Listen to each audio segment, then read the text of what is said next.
Have you ever wondered how ancient civilizations seemed to possess knowledge that defied their time? Thousands of years ago, without modern technology or scientific understanding, cultures across the globe created artifacts, built structures, and recorded observations that appear to predict events and inventions far in their future. From precise astronomical alignments that shouldn't have been possible to medical practices that modern science would only validate millennia later, these ancient peoples left behind clues that continue to baffle historians and scientists today. What if I told you there are not just one or two, but 30 remarkable instances where ancient civilizations appeared to foresee the future with uncanny accuracy? Picture this: engineers in ancient Egypt designing ventilation systems that would become standard in modern architecture, or Mayan astronomers calculating celestial cycles with precision that matches our computer models.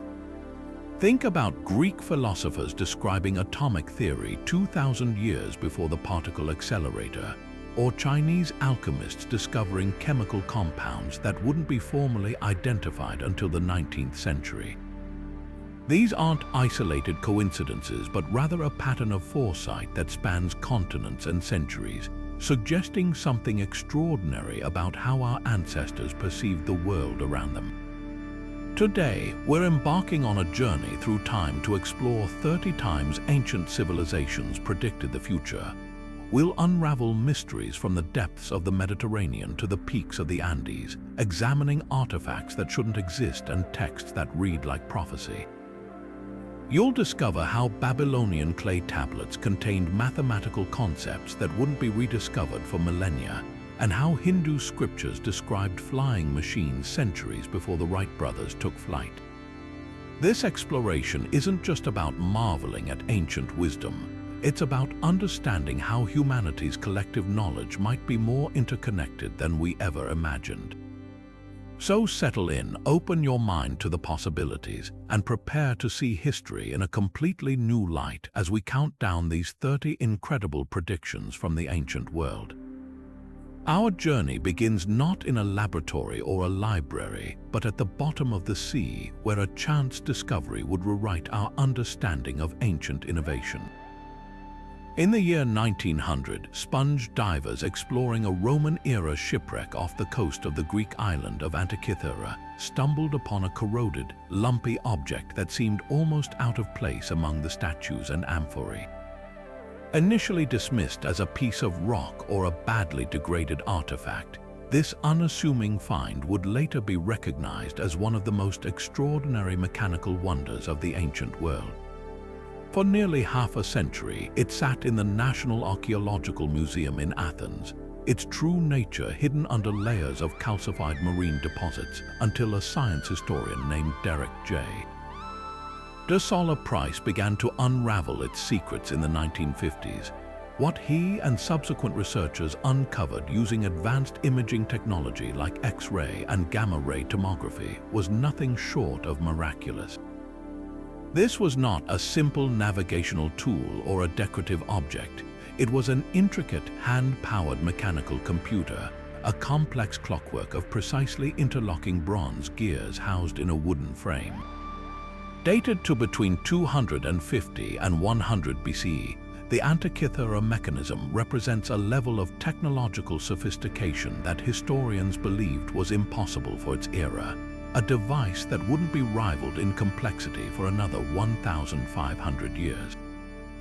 Its purpose was equally astounding. It was a sophisticated astronomical calculator designed to predict the movements of the sun, the moon, and the 5 planets known to the ancient Greeks. The mechanism's front dial featured a moving model of the cosmos, with rings representing the Egyptian calendar year and the zodiac. By turning a hand crank, an operator could advance the device day by day, watching as tiny, meticulously crafted pointers simulated the erratic paths of Mercury, Venus, Mars, Jupiter, and Saturn across the sky. One of its most brilliant features was a small, revolving ball, painted half white and half black, that rotated to show the exact phase of the moon on any given date. But perhaps its most predictive power lay in its ability to forecast lunar and solar eclipses. A sophisticated subsystem, now known as the Saros dial, tracked the repeating cycles of eclipses, allowing its users to not only predict when an eclipse would occur, but also the time of day it would happen, and even the color the moon might appear during the event, information considered vitally important for omens and portents. This wasn't just a theoretical model, it was a precise predictive machine. The gears were cut with a degree of accuracy that suggests a deep understanding of complex astronomical cycles. For instance, the mechanism used a 76-year Calippic cycle and a 19-year Metonic cycle to harmonize lunar and solar calendars, and it even accounted for the subtle wobble in the moon's orbit, a phenomenon known as lunar anomaly, using a clever pin and slot arrangement that mimicked elliptical motion. The presence of such a device implies an entire lost history of Greek engineering and scientific thought. It suggests the existence of a workshop tradition, a school of mechanics who could design and build such intricate devices, knowledge that was presumably lost in the fires and upheavals of the later Roman era. The Antikythera Mechanism stands as a stunning prediction of our own technological age. It is a physical prophecy, a bronze foretelling of the orreries, astrolabes, and eventually the mechanical clocks and computers that would define scientific progress centuries later. It proves that the conceptual leap from abstract mathematics to physical, gear-driven computation was not a product of the Renaissance or the Industrial Revolution, but was achieved in the 2nd century before the Common Era. This one artifact forces us to completely reconsider the technological ceiling of the ancient world and serves as a powerful reminder that the seeds of our modern scientific understanding were planted much earlier and in much more fertile ground than we ever could have imagined. While the Antikythera Mechanism revealed a stunning prediction of mechanical computation, another ancient civilization crafted a timeline so vast it seemed to predict the very end of days itself. We travel now from the bottom of the Mediterranean to the jungles of Mesoamerica, where the ancient Maya developed a concept of time that would one day captivate and terrify the entire modern world. Their long count calendar, a breathtakingly complex and precise system for tracking vast epochs, culminated in a date we all recognize, December 21, 2012. For years leading up to that winter solstice, a global frenzy built, fueled by Hollywood movies, sensationalist books, and a deep-seated cultural anxiety, all interpreting this expiration date on an ancient calendar as a prophecy of global catastrophe, the ultimate prediction of the future. But what did this date truly mean to the Maya who designed it? The reality is far more profound and infinitely more insightful about their worldview than mere doomsaying. To understand the significance of 2012, we must first grasp the sheer scale of the Mayan temporal imagination. Their timekeeping wasn't just a practical tool for planting seasons or religious ceremonies. It was a sacred cosmology, a way of binding human existence to the rhythmic pulse of the cosmos itself. They operated multiple overlapping calendars simultaneously. The 260-day Tzolk'in, or sacred round, interlocked with the 365-day Hob, or vague solar year, to form a 52-year cycle known as the calendar round. But for recording history on a grand, mythological scale, they used the long count. This system counted the days, or K-ins, that had passed since a mythical starting point they believed corresponded to August 11th, 3114 BCE in our Gregorian calendar. This long count was organized into ever larger units. 20 K-ins made a uinal, 18 uinals made a ton, a 360-day year, 20 tons made a K-aton, and 20 K-atons made a Biakton, a period of roughly 144,000 days, or about 394 of our solar years. The date that sparked millennia of speculation marked the completion of the 13th Biakton. It wasn't an end, but a turning over of the odometer, a much-anticipated period ending on their grand cosmic clock. Imagine a vast cosmic mile marker on a highway that has no end. Reaching that marker is a significant event worthy of celebration and reflection, but it doesn't mean the road ahead disappears. For the Maya, these period endings were times of tremendous potential and slight peril, moments when the cosmic order could be renewed through proper ritual and ceremony. It was a transition, a time of transformation and renewal, not annihilation. Their own inscriptions on monuments reference events that were prophesied or intended to occur long after this 13th Biakton date, clearly indicating they expected the world and their calendar to continue. So how did this nuanced understanding of cyclical time morph into a modern prophecy of doom? The misinterpretation is a fascinating case study in how ancient wisdom can be distorted when filtered through a modern, linear perspective on time. Western societies largely view time as a straight line with a definite beginning and a theoretical end. The concept of a calendar simply stopping seemed, to a culture obsessed with apocalyptic narratives, like the ultimate spoiler alert for the planet. Furthermore, the late 20th century saw a growing interest in New Age spirituality and a search for meaning outside traditional frameworks. The Maya, portrayed as mysterious and spiritually advanced, became perfect vessels for these projections. The fact that the winter solstice of 2012 also aligned with a rare astronomical alignment where the Sun conjuncted the center of our Milky Way galaxy added a layer of seemingly credible, scientific-sounding mystique to the phenomenon. The true prediction here wasn't of fire and brimstone, but of humanity's enduring fascination with its own expiration date and our tendency to look to the past for clues about our future. The Maya's real prophetic genius lay in their profound understanding of cycles, of death and rebirth, of endings and new beginnings. They predicted that we would still be looking at their calendars thousands of years later, though they likely never imagined the specific global phenomenon it would become. The world didn't end in 2012, but the event did spark a worldwide conversation about an ancient civilization's incredible intellectual achievement, forcing millions to learn about Biaktons and the Mayan fascination with the cosmos. In that sense, the prophecy was fulfilled. The world's attention was, for a moment, focused on the wisdom of the ancient Maya, a civilization that could think in units of time so vast they still challenge our imagination today. Leaving the precise calendars of the Maya, we now journey to the slopes of Mount Parnassus, where the very air seemed to shimmer with divine foresight.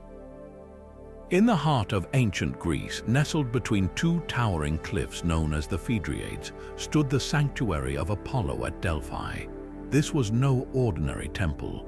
It was the epicenter of the known world's spiritual and political life, and its beating heart was a single, enigmatic figure, the Pythia, the Oracle of Delphi. For over a millennium, from kings to commoners, the most powerful people in the ancient world undertook arduous journeys, bearing lavish gifts, all to ask one question of this woman and receive her famously cryptic prediction. And time and again, her riddles proved to be stunningly accurate glimpses into the future. The process of obtaining a prophecy was a profound ritual. A supplicant, after paying a fee and offering a sacred sacrifice, would descend into a sunken chamber within the temple known as the Aditon. There, they would encounter the Pythia, a local woman chosen late in life for her moral character, seated upon a tall, three-legged tripod cauldron.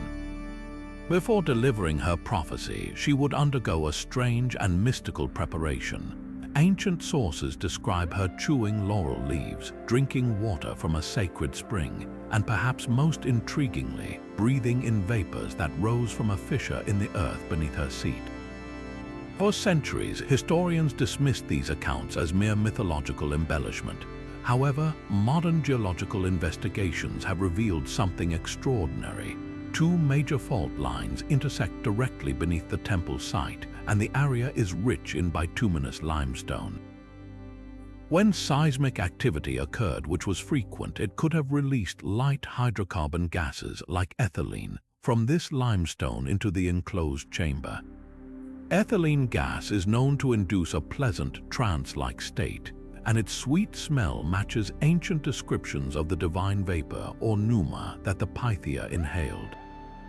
It seems science may have finally uncovered the method behind the ancient magic, suggesting her visions were a potent mix of divine ritual and altered consciousness. Her predictions were never straightforward. They came as chaotic verses open to interpretation, and the consequences of misreading them could be catastrophic. The most famous example is that of King Croesus of Lydia, known as the richest man in the world. In the 6th century BC, he contemplated war against the rising Persian Empire. Seeking divine approval, he tested oracles across the Mediterranean, asking what he would be doing on a specific day. While others failed, the Pythia correctly proclaimed he would be cooking a tortoise and a lamb in a bronze pot. Convinced of her power, Croesus asked if he should attack Persia. Her reply was a masterpiece of ambiguity. If he attacked, he would destroy a great empire. Emboldened, Croesus went to war only to be decisively defeated. The great empire he destroyed was his own. The oracle had spoken the truth, but it was a truth hidden within a riddle, a warning he failed to decipher. This was the true power and peril of the Delphic oracle. Her pronouncements were not simple yes or no answers, but reflections of the complex, unpredictable nature of fate itself. They forced leaders to confront their own assumptions and biases. Beyond Croesus, her influence shaped the course of Greek history. She advised on the founding of new colonies, telling settlers exactly where to build their cities for success. She was consulted before great battles, and her ambiguous support could make or break political alliances. The very fact that rival city-states like Athens and Sparta both held the oracle in the highest regard gave Delphi a unique position as a neutral, supra-political authority. In a world without newspapers or intelligence agencies, the Pythia was a source of strategic foresight, a divine intelligence briefing that guided the fate of the Western world for centuries. The enduring legacy of the Oracle of Delphi is not just a collection of lucky guesses. It represents humanity's ancient and enduring desire to peer beyond the horizon of the known, to seek guidance in the face of uncertainty. The Pythia's predictions, born from sacred ritual and perhaps the very geology of the earth, demonstrate a sophisticated understanding of human psychology and the intricacies of power. They show that prediction is rarely about knowing the future with absolute certainty, but about understanding the deeper currents already at play, the consequences of pride, ambition, and choice. The fissure in the earth may have closed long ago, silencing the vapors and the voice of the god, but the oracle's method, the interpretation of ambiguous signs to navigate an uncertain future, is a practice that continues to shape our world in ways both profound and everyday. From the mystical vapors of Delphi, we turn to the cryptic verses of a man who would become the most famous prophet in the Western world, a figure whose predictions are still debated and decoded nearly 5 centuries after his death. In the smoky candlelight of his study in 16th century Provence, the French apothecary and astrologer Michel de Nostradamus, known to history as Nostradamus, penned a collection of poetic 4-line verses called quatrains. These 942 prophecies, published in his book Les Prophecies, claim to outline events from his time all the way to the year 3797. His writings are a labyrinth of ancient languages, anagrams, and astrological symbolism, a deliberate fog of words that has convinced generations of readers that he predicted everything from the Great Fire of London to the atomic bomb, the rise of Napoleon, and the assassination of John F. Kennedy. The allure of Nostradamus lies entirely in this ambiguity. Unlike the precise mechanisms of the Antikythera device or the exact calendar math of the Maya, his quatrains are masterpieces of vagueness. They are not clear, declarative statements, but rather poetic riddles filled with symbolic language, allowing for a vast range of interpretations. This is the core of their enduring power. For instance, many point to his famous mention of Hister as a chilling premonition of Adolf Hitler. The quatrain reads, From the depths of the west of Europe, a young child will be born of poor people. He who by his tongue will seduce a great troop, his fame will increase towards the realm of the east. The phonetic similarity to Hitler is striking, and the description of a powerful orator leading masses seems to fit. However, Hister was also a known classical name for the lower Danube River, and critics argue that forcing a modern figure into an ancient placeholder is a classic case of retroactive fitting. This practice is known as postdiction, where interpreters look back at historical events and then search the quatrains for anything that might vaguely correspond. It's a form of selective thinking that ignores the countless verses that describe events that never came to pass.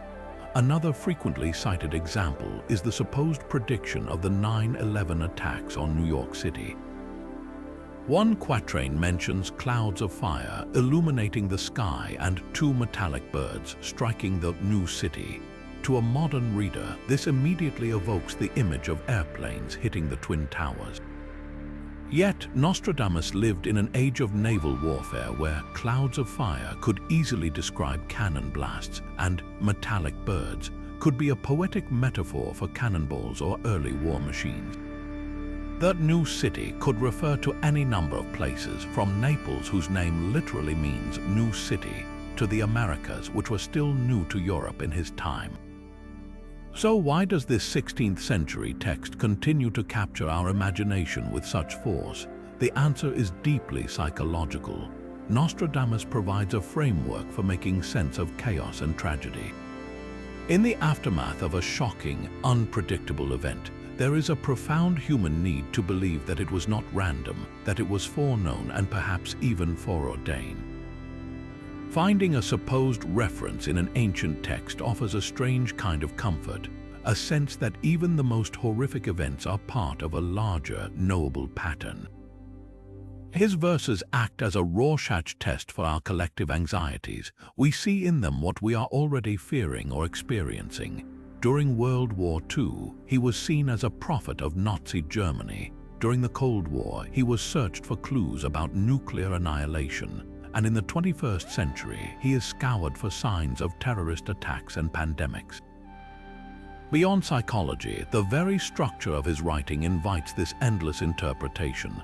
He mixed French, Latin, Greek, and Provençal, used heavy symbolism, and rarely provided specific names or dates. This created a timeless, universal quality to his work. A line about a great leader falling could be applied to Julius Caesar, Abraham Lincoln, or John F. Kennedy. A description of a city burning could fit London in 1666, Rome in antiquity, or Tokyo in 1945. This linguistic flexibility ensures that his quatrains never become obsolete. They can be continuously reapplied to new situations, granting them a perpetual air of mystery and relevance. Nostradamus may not have been a true seer in the sense of glimpsing a fixed future, but he was a brilliant student of history and human nature. He understood the cyclical rise and fall of empires, the inevitability of war, plague, and natural disasters. His predictions are less about specific events and more about the timeless patterns of human conflict and suffering.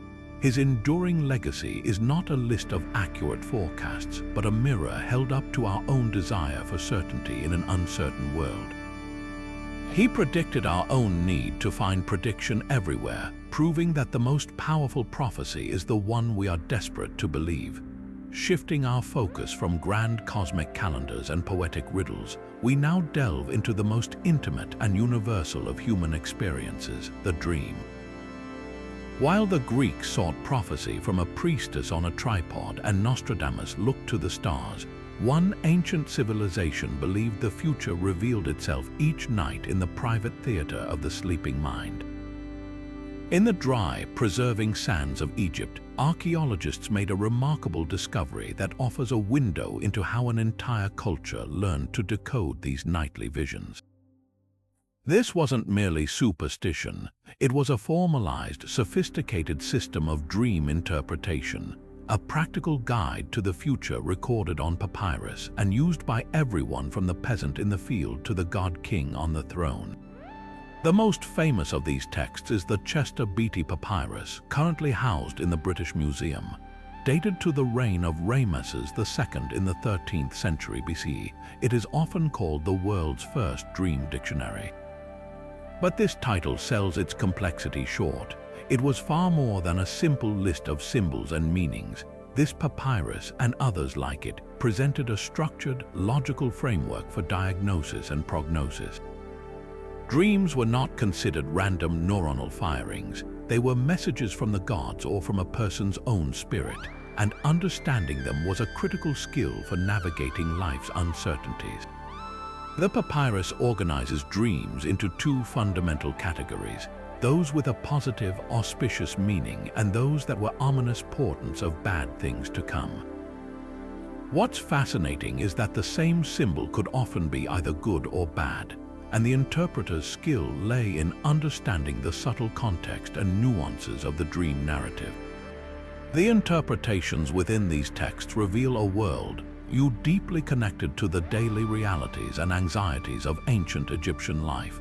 For instance, the text explicitly states that dreaming of harvesting a rich field of grain was a powerful prediction of future prosperity and abundance. This makes perfect sense in an agrarian society whose entire economy and survival depended on the Nile's annual flood and a successful harvest. Conversely, to dream of climbing a mast or looking out from a high place signaled good news was on the horizon, a vantage point suggesting one could see their future clearly. But the system also delved into the darker corners of the human psyche. Dreaming of one's own death was not a terrifying premonition of literal death, but rather an incredibly positive omen forecasting a long life and the death of one's enemies. Seeing a large cat in a dream meant a bountiful harvest was coming, linking the animal to the benevolent goddess Bastet. On the ominous side, the papyrus provided warnings to be heeded. To dream of drinking warm beer predicted that suffering would soon befall the dreamer. Beer was the staple drink of Egypt, and a warm, spoiled batch would have been a daily annoyance and a symbol of things gone wrong. Perhaps one of the most relatable entries states that dreaming of copulating with a crocodile was a very bad sign indeed, indicating the dreamer would be robbed by an official, a clear representation of a powerful, predatory force in one's life taking everything. This practice was not confined to the elite. While a pharaoh might have a team of royal scribes and priests, known as masters of the secret things, to interpret a troubling dream that could impact state affairs, common Egyptians had access to these meanings as well. Local priests or wise community members could be consulted to help decipher a vivid dream, and the widespread knowledge of these common interpretations meant people could often perform a basic reading for themselves. The true brilliance of the Egyptian dream book system lies in its psychological practicality.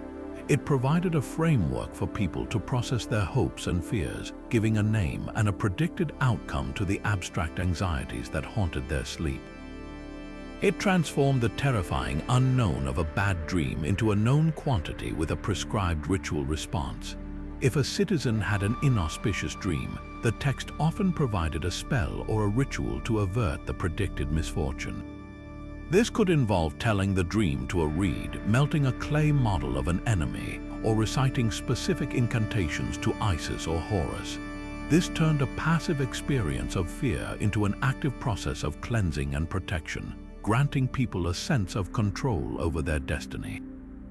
In this way, the ancient Egyptians were not just predicting the future, they were creating a manual for shaping it, using the language of dreams as their guide.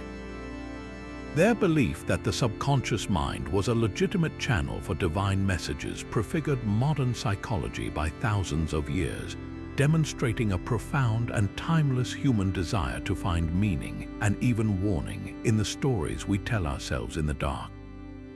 While the Egyptians looked to their dreams, an even older civilization on the other side of the world developed a method of prophecy that was etched not in the mind but in bone and fire.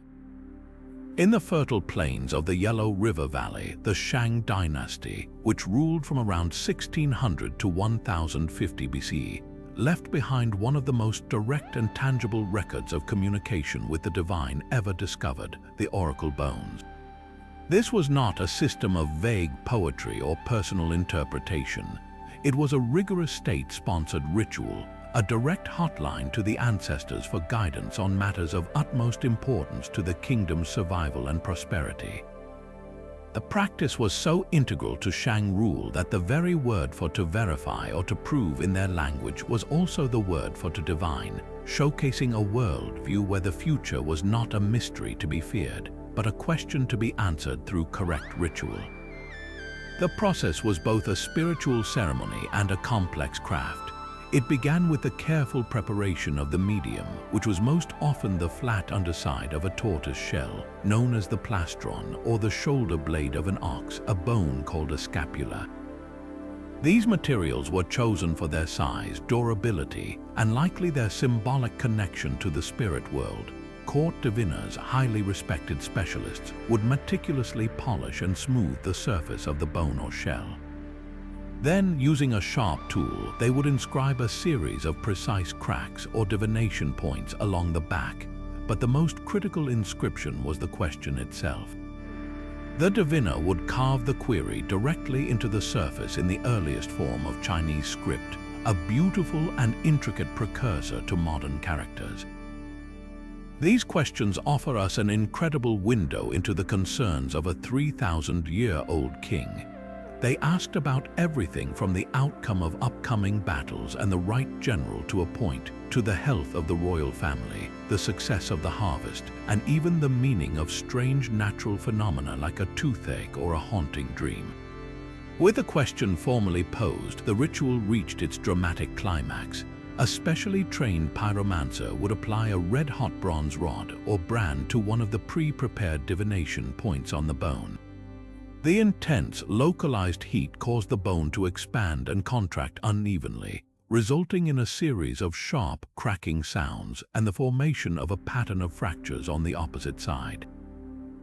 These cracks, known as the omen, were believed to be the literal handwriting of the ancestral spirits, their direct answer to the king's burning question.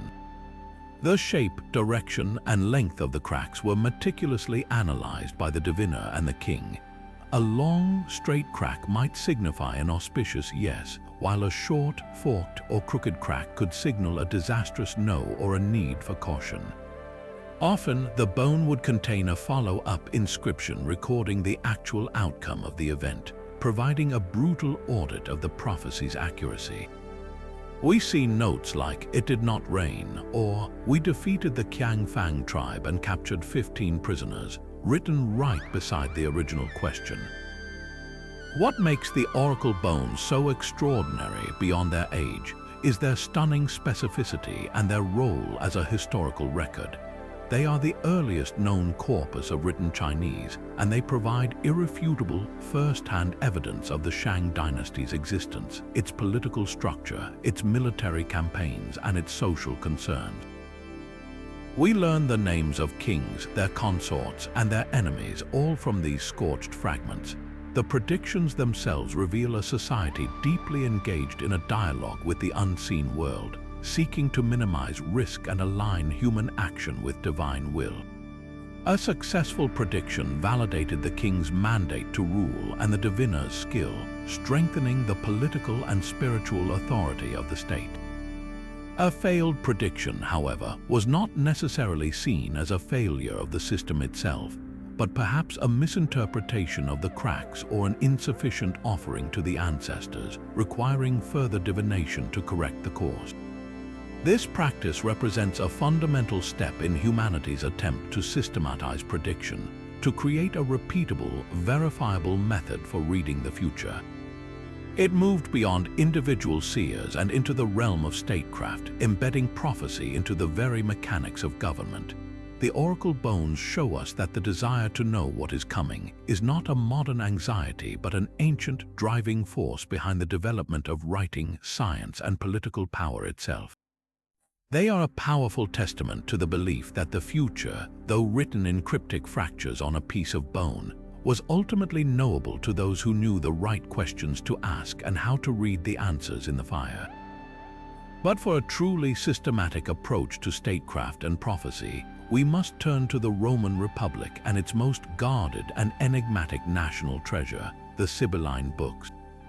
Unlike the personal consultations at Delphi or the king's private queries on Shang oracle bones, the prophecies contained in these volumes were a state secret of the highest order, a strategic asset consulted only in moments of existential crisis to guide the fate of the entire republic. Their origin story is as legendary as their influence. According to tradition, in the 6th century BCE, an old, unknown woman approached Tarquinius Superbus, the last king of Rome, offering to sell him 9 books of prophecies for an exorbitant sum. He refused, thinking her mad. She left, burned 3 of the books and returned, offering the remaining 6 for the same original price. The king laughed and refused again. She burned 3 more and returned a final time, offering the last 3 books, still demanding the full original price. Intrigued by her persistence, Tarquinius finally consulted his augurs, who chastised him for not purchasing the complete set. He relented and paid the full price for the 3 surviving books. This strange woman was a Sibyl, a prophetess, and her texts would become the cornerstone of Roman state religion for nearly 1,000 years. These books were not for casual reading. They were kept in a sealed stone chest beneath the temple of Jupiter Optimus Maximus on the Capitoline Hill, under the guard of a special college of priests, initially 2, then 10, and finally 15 men known as the Quindecimviri Sacris Faciundis. Their job was immense: to protect the books, interpret their cryptic Greek verses, and recommend the specific religious rites required to avert the disasters they foretold. The process for consultation was strictly defined. Only by a decree of the Roman Senate could the books be unsealed and examined. This didn't happen for minor setbacks or political squabbles. The Sibylline Books were Rome's emergency brake, pulled only when the state faced truly dire threats. A devastating plague, a shocking military defeat, or ominous prodigies like comets, talking cows, or rains of blood that seemed to signal the gods' displeasure. One of the most famous and effective consultations occurred in the early 4th century BCE, when a Gallic army, having already crushed a Roman force at the Battle of the Allia, descended upon the city itself. As the barbarians stormed the streets, the elderly senators famously sat silently in their courtyards, awaiting death, while the remaining soldiers and citizens fortified the Capitoline Hill. It was during this desperate siege that the books were consulted. The prophecies, according to later historians like Livy, did not provide a military strategy to defeat the Gauls. Instead, they prescribed a religious solution. The Romans must bury alive 2 Greeks and 2 Gauls in the city's marketplace. This extreme act of human sacrifice, a ver sacrum, was intended to appease the gods and purify the city of its spiritual pollution, which was seen as the root cause of the military disaster. While the grisly ritual was eventually performed in a modified form, the message was clear. The problem was not tactics but piety. The prophecy reframed a military crisis as a spiritual one, and the prescribed action reinforced the core Roman value of maintaining the Pax Deorum, the peace with the gods. This was the true genius and power of the Sibylline Books. They were less about predicting a fixed future and more about diagnosing the present. They provided a divinely sanctioned course of action to restore cosmic order. Their recommendations almost always involved the introduction of new gods or religious practices to Rome, effectively allowing the state to adapt its spiritual framework to meet new challenges. When a plague struck, the books might recommend bringing the Greek god of healing, Asclepius, to Rome in the form of a sacred snake.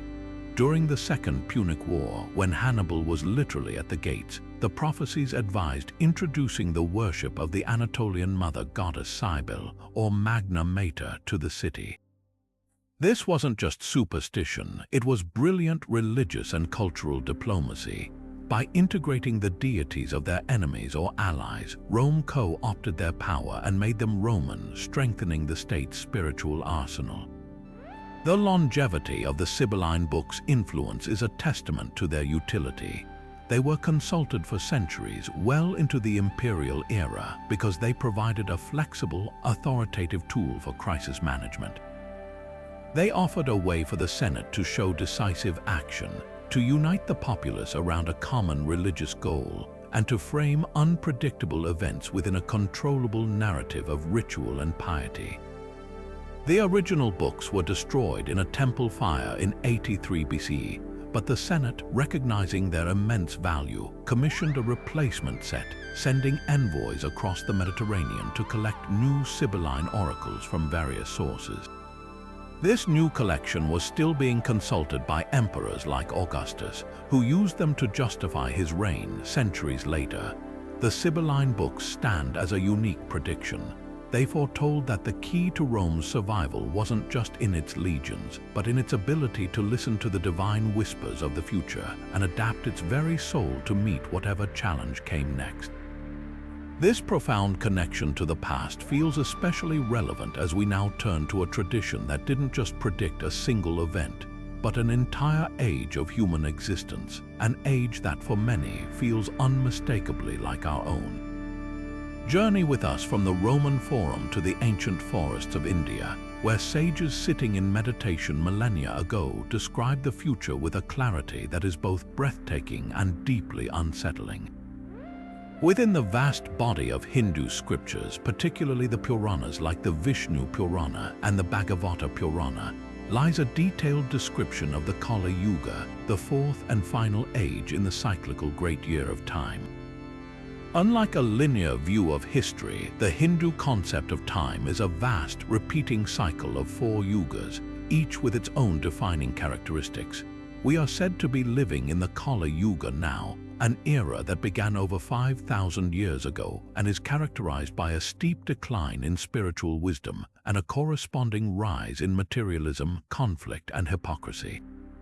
The predictions for this age are not a checklist of specific events, but a portrait of a collective human condition, and the resemblance to modern society is, for many scholars and believers, nothing short of prophetic. The texts describe the Kali Yuga as an era where virtue has diminished to a mere quarter of its original strength, while vice reigns supreme. The Vishnu Purana provides an extensive list of specific social and moral decays that would define the age. It predicts that rulers will become greedy and unworthy, taxing their citizens heavily and failing to protect them, governing not by principle but by raw power. It foretells a time where wealth and possessions alone will be considered the mark of a person's worth, replacing character and virtue as the measure of a man or woman. Families will break down with bonds between parent and child weakening.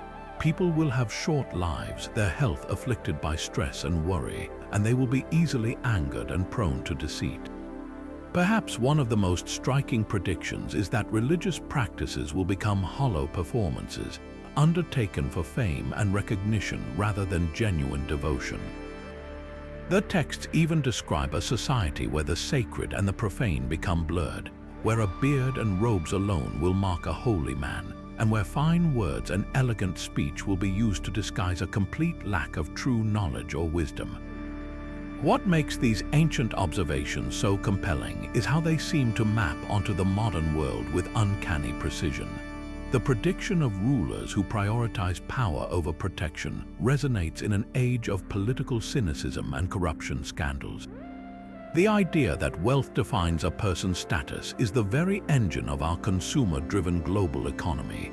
The shortening of human attention spans and the rise of pervasive anxiety are well-documented features of 21st century life, even as our literal lifespans have increased through medicine. The description of hollow religiosity is evident in the rise of televangelist scandals and the use of faith for political gain. The Kali Yuga's portrait of widespread deceit finds its ultimate expression in the digital age of fake news, sophisticated online scams, and deepfake technology, where seeing is no longer believing. The texts even mention that in the Kali Yuga, people will travel to other worlds, a prediction many see as a direct reference to spaceflight and lunar landings, technologies achieved in an era of immense global conflict, another hallmark of the age. This is not a prophecy of doom in the sense of a final, fiery end. The Hindu worldview is cyclical, not linear. The Kali Yuga is a necessary winter, a dark age that must eventually give way to a new spring with the dawn of the next Satya Yuga, or Golden Age. The prediction is ultimately one of hope and renewal, but it carries a profound warning. The sages were not merely describing what would happen.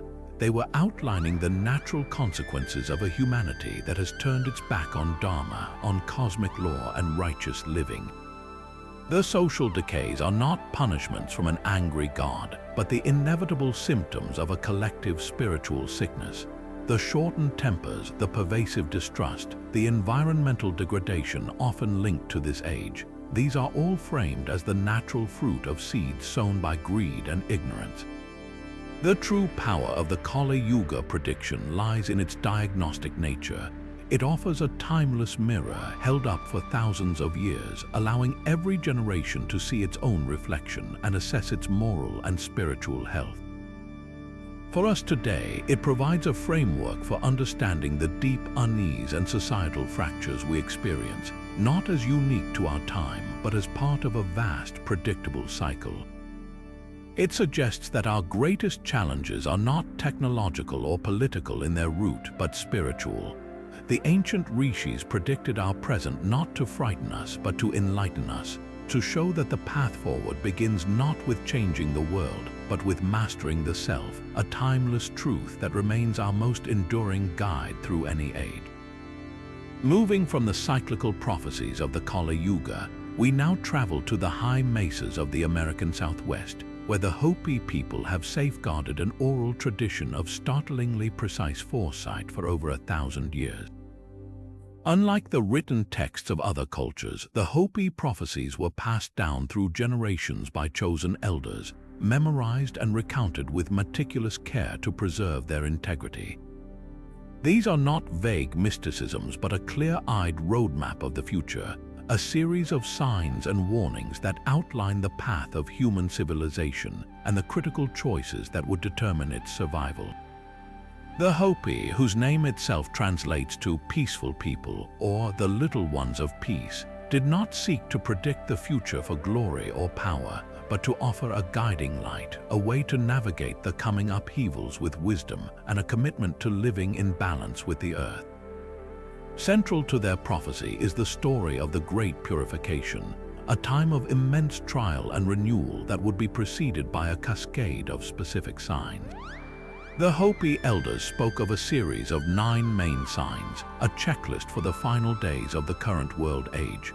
The first sign was foretold as the coming of a pale-skinned people, like themselves, but who lived in the clouds near the Eastern Sea, who would take the land and strike their enemies with thunder. This was a stunningly accurate prediction of European colonizers arriving in ships with vast sails that looked like clouds and wielding guns that roared like thunder. The second sign described rolling houses drawn by animals without spirits, a clear image of the covered wagons and oxen of the pioneers. The third sign prophesied longhorn cattle that would overrun the land, which manifested exactly with the great cattle drives of the 19th century that devastated the native grasslands the Hopi depended on. But the prophecies didn't stop at colonization. They looked far ahead, predicting the weaving of a giant spider's web across the land, a metaphor so perfect for the electrical power grids, telephone lines, and ultimately the internet that it sends chills down the spine. They spoke of the land being crossed by rivers of stone that sometimes showed pictures of the sun, an uncanny vision of asphalt highways shimmering with heat haze upon which cars reflecting the sun move like rivers. They even described a time when people would talk to each other through a great web of this spider, holding a device in their hand, a prediction of smartphones and global digital communication that feels less like ancient folklore and more like a direct transmission from the future. Perhaps the most urgent and environmentally prescient of their warnings concern the state of the natural world.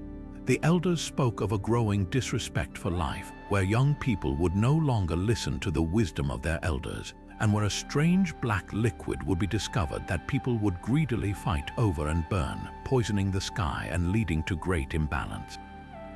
This black liquid, of course, is oil, and the prophecy accurately foresaw the wars fought for petroleum and the climate change crisis driven by fossil fuel consumption. They warned of the seas turning black and many creatures dying, a dire prediction of oil spills and ocean acidification. They also foretold of a time when the earth would begin to heat up, a period of great drought and climatic instability that would serve as a final warning to humanity to change its ways or face the consequences. The culmination of these signs is not an arbitrary apocalypse, but a necessary purification, a cleansing of the planet from the corruption and imbalance humanity has created. The Hopi believe this process has already begun and can be seen in the increasing frequency of extreme weather events, wildfires, floods, and earthquakes. Yet within this seemingly grim forecast lies a profound message of hope and agency. The Hopi do not see this as a fixed, inevitable fate. The purpose of prophecy to them is to warn and to guide. They always emphasize that the future is malleable, shaped by our actions in the present. The great purification is a necessary reset, but its severity is entirely dependent on how humanity responds to the warnings. By returning to a path of respect for the earth, living simply, practicing gratitude, and honoring the spiritual laws of creation, we can mitigate the coming changes and emerge into a new, purified world age. This is the ultimate power and lesson of the Hopi prophecies.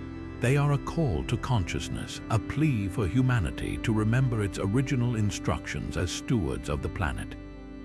They predicted our technological advancement with startling clarity, but they also predicted the spiritual and environmental cost of that progress if pursued without wisdom.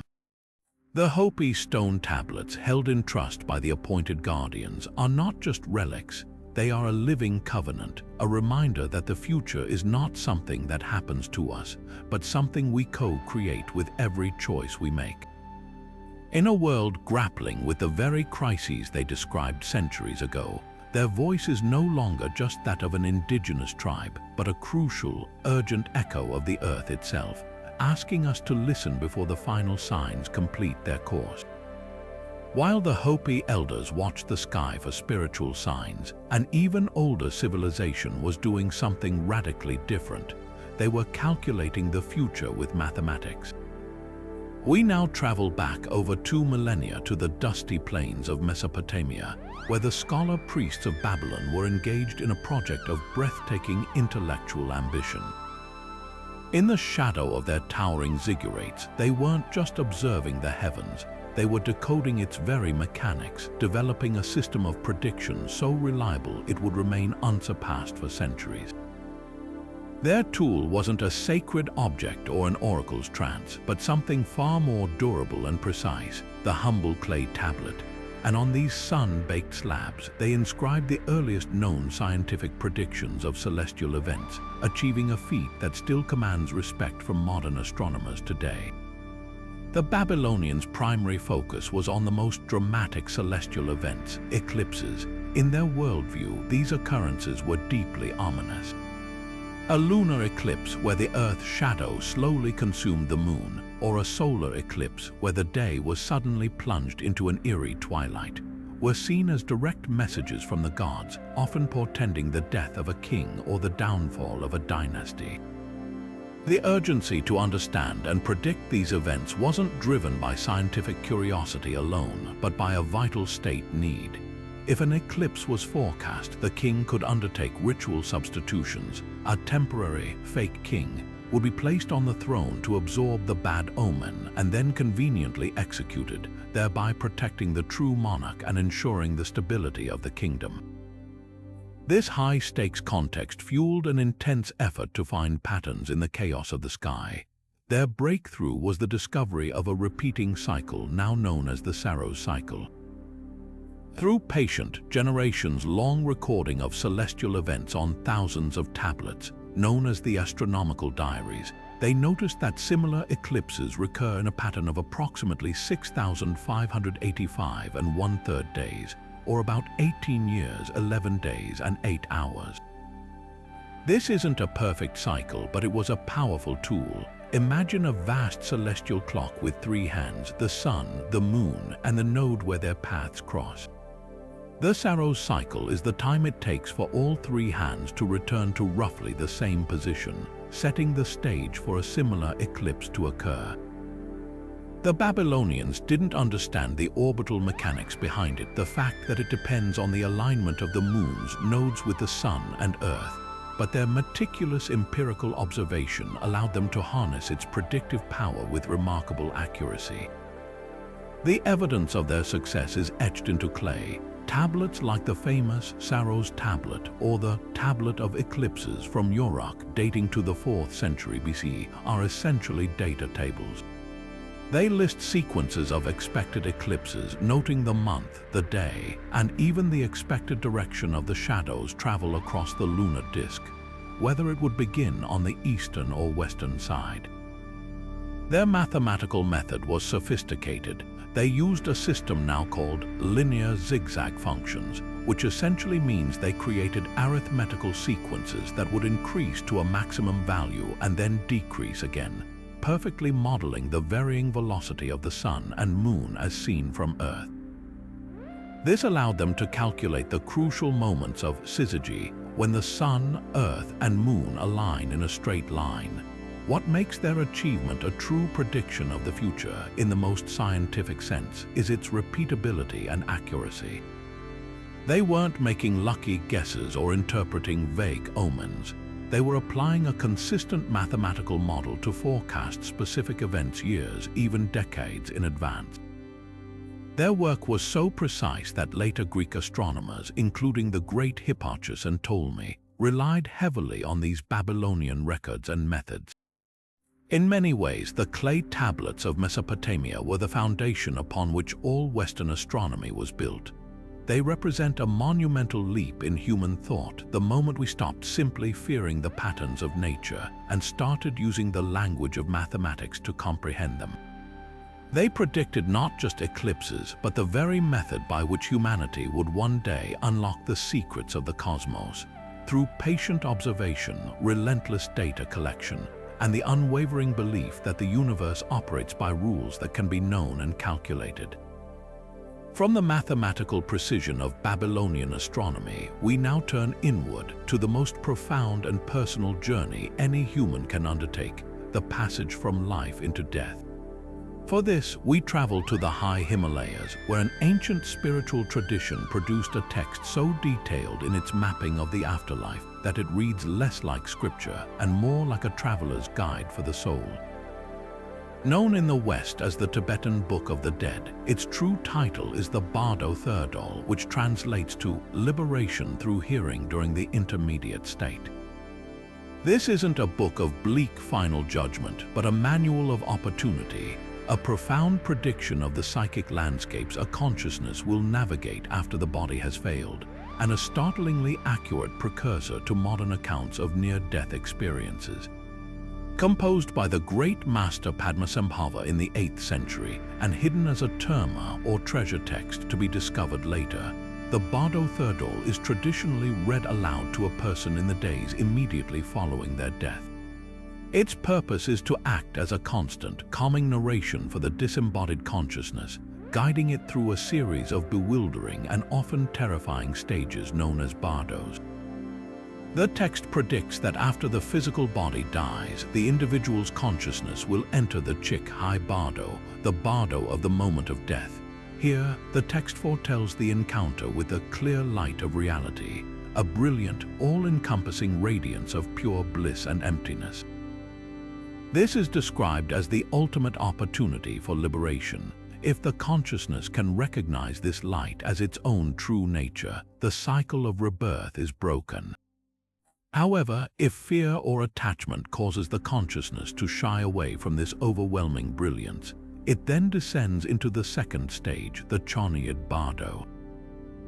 This next phase is where the prediction becomes incredibly detailed and psychologically astute. The Bardo Thirdol states that the consciousness will now experience a series of visions unfolding over approximately 2 weeks. First, it will be confronted by a procession of 42 peaceful deities, radiant and compassionate beings. These are followed by a host of 58 wrathful deities, terrifying apparitions adorned with skulls and wielding flaming weapons. To the modern reader, this sounds like a classic mythological pantheon, but the text makes a crucial, revolutionary point. These are not external gods or demons come to judge you. They are emanations of your own mind, projections of your deepest fears, desires, and karmic imprints. The peaceful deities arise from more positive mental states, while the wrathful ones manifest from anger, hatred, and aggression. The entire terrifying spectacle is a mirror held up to the contents of one's own psyche. The guide instructs the deceased to recognize this, to understand that the snarling demon is merely a reflection of their own inner fury, and by facing it without fear, it will dissolve back into emptiness. The parallels between these ancient predictions and contemporary reports from resuscitated patients are nothing short of breathtaking. The clear light described in the Chikhai Bardo is almost identical to the being of light, or the overwhelming feeling of unconditional love and peace described in countless near-death experiences. The life review process, where individuals report seeing the consequences of their actions from the perspective of those they affected, aligns perfectly with the karmic reckoning implied in the Bardo states. The common sensation of floating above one's body, of moving through a tunnel towards a light, and of encountering beings of light all find their echoes in this centuries-old Tibetan manual. It's as if the ancient Buddhist sages had somehow acquired a detailed phenomenological map of the dying brain and the consciousness it releases. This has led figures like the Swiss psychiatrist Carl Jung and numerous modern neuroscientists and psychologists to see the Bardo Thirdal not just as a religious text, but as a profound exploration of the deep unconscious mind. Jung interpreted the Bardo journey as a symbolic representation of the process of individuation, where the ego confronts and integrates the contents of its own shadow. From a scientific perspective, some researchers theorize that the visions of lights and deities could be linked to the brain's neurochemical processes during death, such as the release of DMT or the effects of oxygen deprivation. Yet, the text's sheer complexity and its insistence on conscious recognition during the process suggests something far more sophisticated than mere hallucination. It presents a structured, staged unfolding of consciousness that is both a prediction of what will happen and a set of instructions for how to navigate it. The Tibetan Book of the Dead ultimately predicts that the experience of death is the ultimate test of self-awareness, a final chance to recognize that all phenomena, even the most terrifying visions of the afterlife, are merely the play of one's own mind, and in that recognition to find ultimate freedom.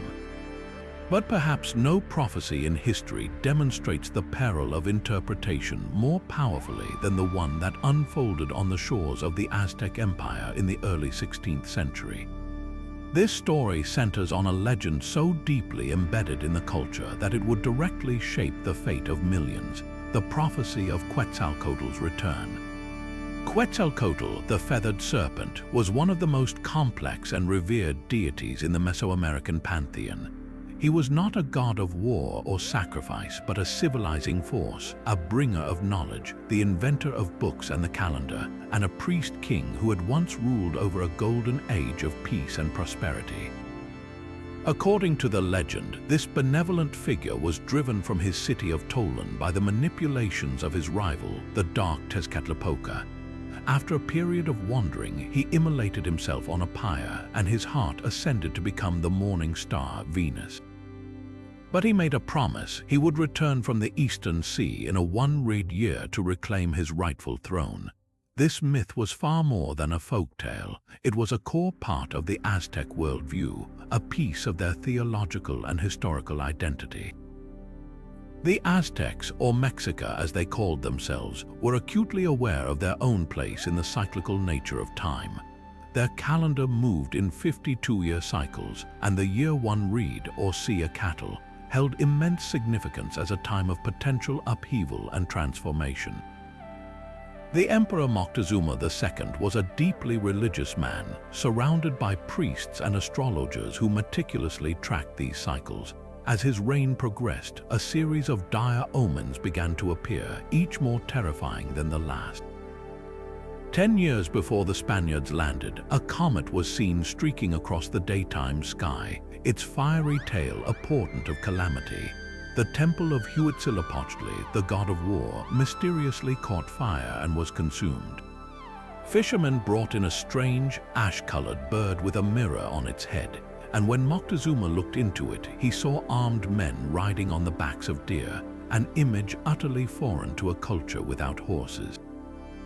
Then, in the year 1 read, 1519, the reports began to arrive. Word came from the coast of strange, towering structures like floating mountains appearing on the horizon. These were the ships of Hernan Cortés. The descriptions that reached Moctezuma were chillingly precise and aligned with the prophecy in uncanny ways. The strangers had pale skin, unlike any people the Aztecs had seen. Quetzalcoatl was often depicted as light-skinned and bearded. They arrived from the east, the exact direction from which his return was foretold. Their ships had vast white wings like billowing clouds, and they rode atop monstrous four-legged beasts, the horses that the Aztecs mistook for deer. Most strikingly, the helmet worn by one of Cortés's men was reported to be identical to the sacred headdress of the feathered serpent himself. For Moctezuma and his court, the evidence seemed overwhelming and terrifyingly real. The god-king was returning, just as the ancient stories had promised. This belief fatally shaped Moctezuma's strategy from the very first moment. Paralyzed by religious dread and the fear of divine retribution, he hesitated to take decisive military action. Instead of mobilizing his immense army to crush the small band of invaders when they were most vulnerable on the coast, he chose a path of appeasement and testing. He sent a succession of lavish gifts to the newcomers, including a magnificent feathered headdress and a golden solar disk. To his mind, these were appropriate offerings for a returning deity. But to Cortés, they were simply proof of the empire's incredible wealth, fueling his ambition. Moctezuma also sent magicians and sorcerers to attempt to bewitch the strangers, believing that if they were truly gods, such magic would not work. When it failed, it only reinforced his conviction that he was dealing with a power beyond his understanding. He even invited Cortés and his men into the very heart of his empire, the magnificent island city of Tenochtitlan, a decision that would have been unthinkable from a purely military perspective. He welcomed the supposed god into his own palace, effectively handing over the keys to the kingdom. The tragic irony, of course, is that Cortés was not a peaceful, civilizing god but a ruthless conqueror. The prophecy had created a perfect storm of misunderstanding. Moctezuma's attempts to placate the god were seen as weakness by the Spanish, and his indecision allowed Cortés to forge alliances with the Aztecs' many subject states who were eager to throw off their oppressive rule. By the time Moctezuma realized his catastrophic error, it was too late. The Spanish were inside the city, and the stage was set for a brutal conquest. The prophecy became a self-fulfilling doom. It wasn't that Quetzalcoatl had returned to destroy his people. It was that the belief in his return had disarmed the most powerful emperor in the Americas, leaving his empire open to a threat he was psychologically and spiritually unequipped to confront. The Aztec prophecy stands as one of history's most poignant lessons on the power of belief, showing how a vision of the future, however ancient and sacred, can be tragically misread with consequences that echo for centuries. Yet the most profound prediction within the myth is not the gift itself, but the excruciating price paid for it. As punishment for his transgression, Zeus had Prometheus bound to a rock in the Caucasus Mountains, where each day a giant eagle would descend to devour his liver. Each night, the liver would regenerate, ensuring the torment was eternal. This vivid and horrifying image is a stunningly prescient allegory for the enduring ethical dilemmas and unintended consequences that accompany every great technological leap. The eagle's ceaseless feast represents the perpetual cycle of problems that our innovations create, problems that we are then forced to solve with even more innovation, in a cycle that often feels just as relentless and painful. The fire that cooked food and forged tools also forged weapons. The knowledge that built cities also built hierarchies of power and oppression. Prometheus's suffering predicts the modern anxiety of the scientist who develops a revolutionary technology only to see it weaponized, or the tech CEO who grapples with the societal disruption their platform has unleashed. The myth tells us that profound innovation is never free. It always comes with a cost, a bill that must be paid in the currency of moral responsibility. This ancient story finds its echo in virtually every modern debate about progress. The fire of Prometheus is the primordial prototype for nuclear fission, a force that can light up entire cities or reduce them to ash in an instant. It is the blueprint for artificial intelligence, a tool of immeasurable potential that also threatens to automate jobs, create uncontrollable deepfakes, and challenge the very definition of human consciousness. It is the internet which connected humanity like never before, but also became a conduit for misinformation, cyber warfare, and invasive surveillance. Each step forward on the path of knowledge seems to present us with a new version of the eagle, a new existential challenge that we must confront. The myth suggests that this is not a sign that we have failed, but rather an inherent and inescapable feature of advancement itself. To seek knowledge is to invite both liberation and a world of new complications. Ultimately, the Prometheus myth is a prophecy about human nature. It predicts our insatiable curiosity, our refusal to accept limits imposed from above, and our willingness to endure great suffering for the sake of a brighter future. It foresees that our quest for knowledge would make us like gods, capable of reshaping our world and even our own biology. But it also warns that this godlike power does not come with godlike wisdom. We are forever caught between the divine spark of our intellect and the mortal consequences of our actions, forever chained to the rock of our own making, forever battling the eagles we unleash. The enduring power of this ancient tale lies in its uncomfortable truth. The fire was both a gift and a theft, and we, the children of Prometheus, are still learning how to wield its flame without getting burned. Leaving the sun-scorched lands of Mesoamerica, we now sail into the frigid waters of the north, where the Vikings crafted a prophecy of the future so cataclysmic and vividly detailed that its echoes feel unnervingly familiar today. The Norse did not envision a single, sudden apocalypse, but a sprawling, multi-stage symphony of destruction known as Ragnarok, the twilight of the gods. This was not a quiet end, but a dramatic, fiery, and icy collapse of the entire cosmos. A prediction born from a worldview that saw existence as a perpetual, brutal struggle between order and chaos, destined to one day culminate in a final, world-shattering battle. The prophecy, preserved primarily in the Old Norse poems of the Poetic Edda, begins not with fire but with ice. The first portent of Ragnarok is Fimbulwinter, the Great Winter. This is no ordinary cold season.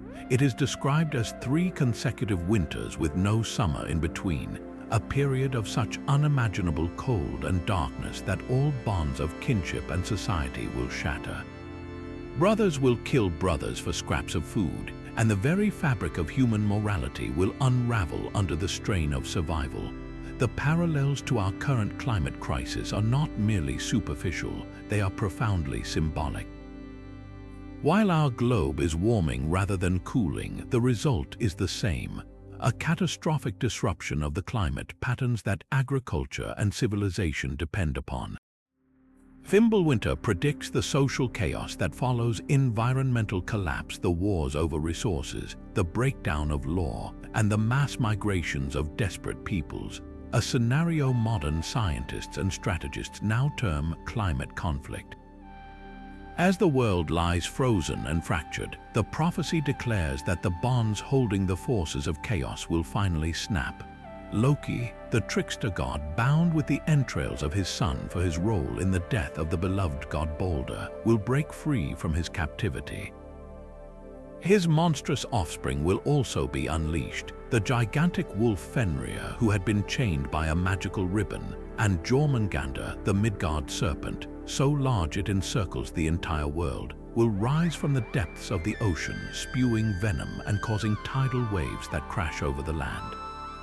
These are not just monsters, they are embodied chaos, representing the inevitable return of suppressed and festering problems. In a modern context, we can see them as metaphors for the unintended consequences of our actions, the geopolitical tensions we thought we had contained, the environmental damage we ignored for centuries, and the social inequalities that have festered, all rising up simultaneously to confront us. The climax of Ragnarok is the great battle itself on the plain of Vigrid. The gods, the divine protectors of order, led by Odin, will face this assembled army of giants and monsters. The descriptions are brutally specific and deeply fatalistic. Odin will be consumed by the wolf Fenrir. Thor, the protector of mankind, will slay the world serpent Jormungandr, but will then take 9 steps and die from the serpent's venom. The god Freyr, having given away his magic sword, will fall to the fire giant Surt. Heimdall, the watchman of the gods, and Loki will slay each other. There are no true victors in this battle. It is a prophecy of mutual annihilation, a grim prediction that even the mightiest forces of order can be overwhelmed by the sheer, chaotic violence of a world pushed past its breaking point. This mirrors our modern anxiety about global conflict, particularly the concept of mutually assured destruction. The great powers of the world possess arsenals capable of ensuring not the victory of one side, but the ruin of all, a standoff that feels like a chillingly real-world enactment of the gods' final futile battle. Yet, for all its darkness, the prophecy of Ragnarok is not entirely without hope. The world does not end permanently. After the fire, giant Surt engulfs the 9 worlds in flames, and the earth sinks beneath the waves. The lore tells of a new world rising from the water, green, fertile, and beautiful. A new sun, the daughter of the old one, will warm the land. A few gods will survive, including Odin's sons Vidar and Vali and Thor's children. Even 2 humans, Lif and Lithrasir, will emerge from hiding within the world tree Yggdrasil, repopulating this reborn earth. This cyclical vision of destruction and rebirth is the prophecy's most powerful and enduring message. It acknowledges that systems, no matter how powerful, can become corrupt, stagnant, or unsustainable, and that a great cleansing, however terrible, can pave the way for a new beginning. It predicts not just an end, but a necessary renewal, a concept that resonates deeply in an era where we are acutely aware that our current way of life is untenable, and that a great global reset, whether through planned transformation or forced catastrophe, may be our only path forward. The Norse didn't just predict doom, they predicted the resilience of life itself and the eternal opportunity for a better world to be built upon the ashes of the old. Where the Norse envisioned an end brought by frost and fire, another ancient tradition foresaw a far more insidious threat to humanity, one that emerges not from the natural world, but from the very heart of human deception. Within the rich tapestry of Islamic eschatology, preserved not in the Quran itself, but in the meticulously compiled sayings and traditions of the Prophet Muhammad known as the Hadith, lies a detailed and chilling prophecy of a figure known as Ad-Dajjal, the deceiver or the Antichrist. This is not a simple villain but a cosmic trial, a master of illusion whose arrival signals one of the final, great tests for mankind, and his predicted methods of deception resonate with a frightening clarity in our modern age of artificial intelligence and digital falsehoods. The descriptions of Dajjal in canonical texts like Sahih al-Bukhari and Sahih Muslim are remarkably specific and psychologically profound. He is described as a one-eyed man with the word kafir, unbeliever, written between his eyes, readable only by the faithful. He will be a young man with a ruddy complexion, of short stature with curly hair, and he will emerge from the east from the direction of Khorasan, followed by 70,000 Jews from Isfahan. But his most dangerous attribute is not his appearance, it is his power to perform seemingly miraculous acts. The hadith state that he will command the sky to rain, and it will rain. He will order the earth to bring forth vegetation, and it will flourish. He will even have the power to resurrect the dead, but these will be mere illusions, tricks granted to him by God to test the faith of humanity.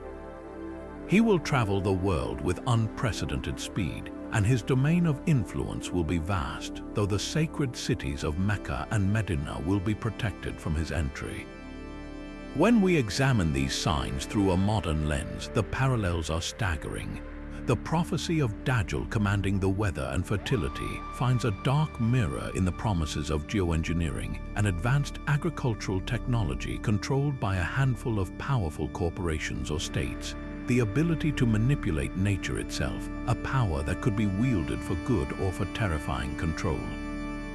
The idea of resurrecting the dead now moves beyond mere illusion into the realm of deepfake technology and generative AI, where we can already create hyper-realistic video and audio of deceased historical figures, seemingly bringing them back to life to say whatever we wish. This power to simulate reality so perfectly that it becomes indistinguishable from truth is the ultimate deception, a technological sleight of hand that makes Dajjal's predicted miracles feel not like ancient superstition, but like a precise warning about the ethical abyss we are currently peering into. The hadith emphasize that Dajjal's greatest danger will be his ability to exploit human vulnerability and desire. He will present himself as a benefactor, a solution to the world's problems, offering abundance and order in a time of chaos and scarcity. This narrative is the classic playbook of every totalitarian dictator and cult leader in history, but now amplified by the global, personalized reach of social media algorithms. These algorithms can identify our deepest fears, prejudices, and wants, delivering a tailored reality that confirms our biases and seduces us into a comfortable, fabricated world. This is the digital incarnation of Dajjal's deception, not a single monstrous figure, but a pervasive system of misinformation that creates millions of individual, customized false realities, making it increasingly difficult for society to agree on a common truth. The prophecy warns that only those with steadfast, deep-rooted faith and critical discernment will be able to see through the illusion, a lesson that translates seamlessly into the modern necessity for robust media literacy and intellectual independence.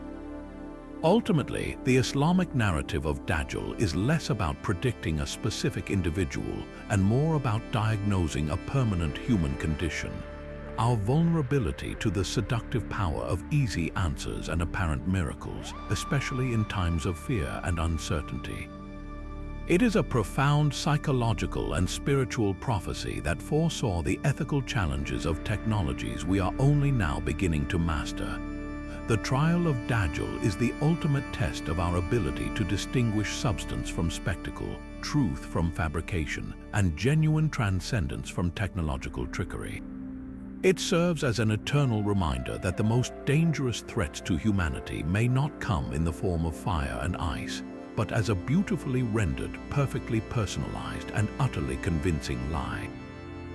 Moving from the grand cosmic battles of Norse legend, we now step into the misty, oak-filled groves of ancient Europe, where a different kind of seer sought to read the future not in the stars, but in the whispering patterns of the natural world all around them. The Celtic Druids remain some of history's most enigmatic figures, their full knowledge lost to time and conquest, yet the fragments that survive reveal a sophisticated system of divination that saw the entire world as a living text, filled with signs waiting to be interpreted by those who knew how to read its language. Unlike the Babylonians with their mathematical tables or the Egyptians with their dream books, the Druids practiced a form of prophecy that was deeply immersive and ecological, believing that the gods spoke through the flight of a bird, the rustle of leaves, and the entrails of a sacrificed animal. This art was known as digital duchenebe, or chanting from the fingertips, a practice where the seer would go into a light trance and spontaneously recite a prophetic verse, often triggered by observing a specific omen. But their methods extended far beyond this. One of their most revered practices was the interpretation of bird flight and their calls, a discipline with the hauntingly beautiful name of Ein Forosna, meaning the bird that enlightens. A druid would carefully note the species of bird, the direction from which it came, its flight pattern, and the nature of its cry. The sudden, alarmed scattering of a flock might predict an impending ambush on the battlefield, while the graceful, purposeful flight of a hawk circling from the east could be seen as a blessing from the sun god Lug, signaling a favorable time for a king's coronation or the launch of a new trading expedition. They saw birds not just as animals, but as messengers between the earthly realm and the other world, their movements a direct cipher for divine intention. Beyond the sky, the Druids also looked to the earth for signs, practicing a form of divination known as Imbaz Forestnai, or illuminating knowledge. This involved a complex ritual where the seer would chew on a piece of raw meat from a sacrificed pig, bull, or dog, then offer the meat to the gods before retiring to a dark room to sleep with his hands over his eyes. Upon awakening, he would chant an incantation to the deities of inspiration and receive a vision of the future, often pertaining to the outcome of a battle or the health of a chieftain. Another method, Tainum Ligda, involved the recitation of verse over the body of a sleeping person to gain knowledge, showing their belief that the subconscious mind was a gateway to hidden truths. Perhaps the most visceral of their practices was the reading of animal entrails, or extispicy, where a sacrificial animal was carefully opened, and its organs, particularly the liver, lungs, and gallbladder, were examined for their color, size, shape, and any unusual marking. A speckled liver might indicate hidden treachery within a clan, while a healthy, robust heart was a powerful omen of victory and strength. This profound knowledge was not written down but meticulously committed to memory through a rigorous oral tradition that could take 20 years of study to master. Druidic students learned through vast poetic recitations, mastering the complex legal codes, genealogies, medicinal lore, and astronomical knowledge that formed the foundation of their prophetic arts. This insistence on orality was not a primitive choice but a deliberate one, meant to protect their sacred wisdom from falling into the hands of the uninitiated, and to ensure that only those with the right temperament, intelligence, and spiritual dedication could wield such powerful influence. It made the Druid the ultimate intellectual and spiritual authority in Celtic society, an advisor to kings, a judge in disputes, and the sole interpreter of the divine will.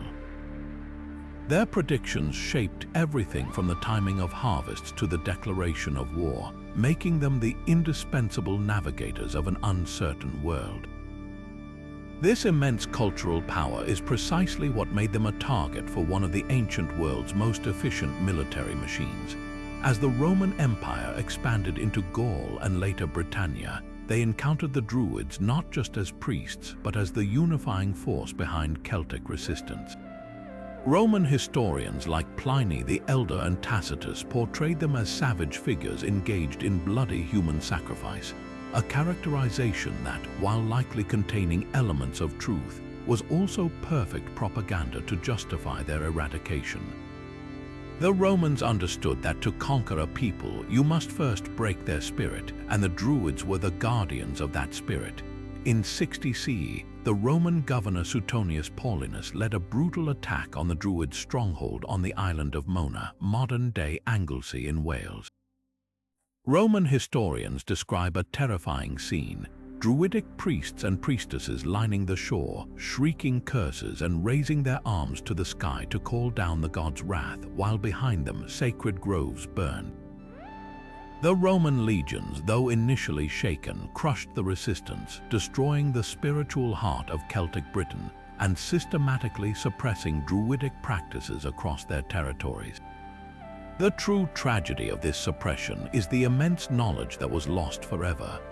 We are left with only second-hand accounts from their conquerors and fragments preserved in later Irish and Welsh myths, which were written down by Christian monks centuries later and inevitably filtered through a new religious lens. The Druids' deep understanding of native plants and their medicinal properties, their intricate seasonal calendars aligned with stellar and lunar cycles, their sophisticated legal and philosophical systems, all were largely erased.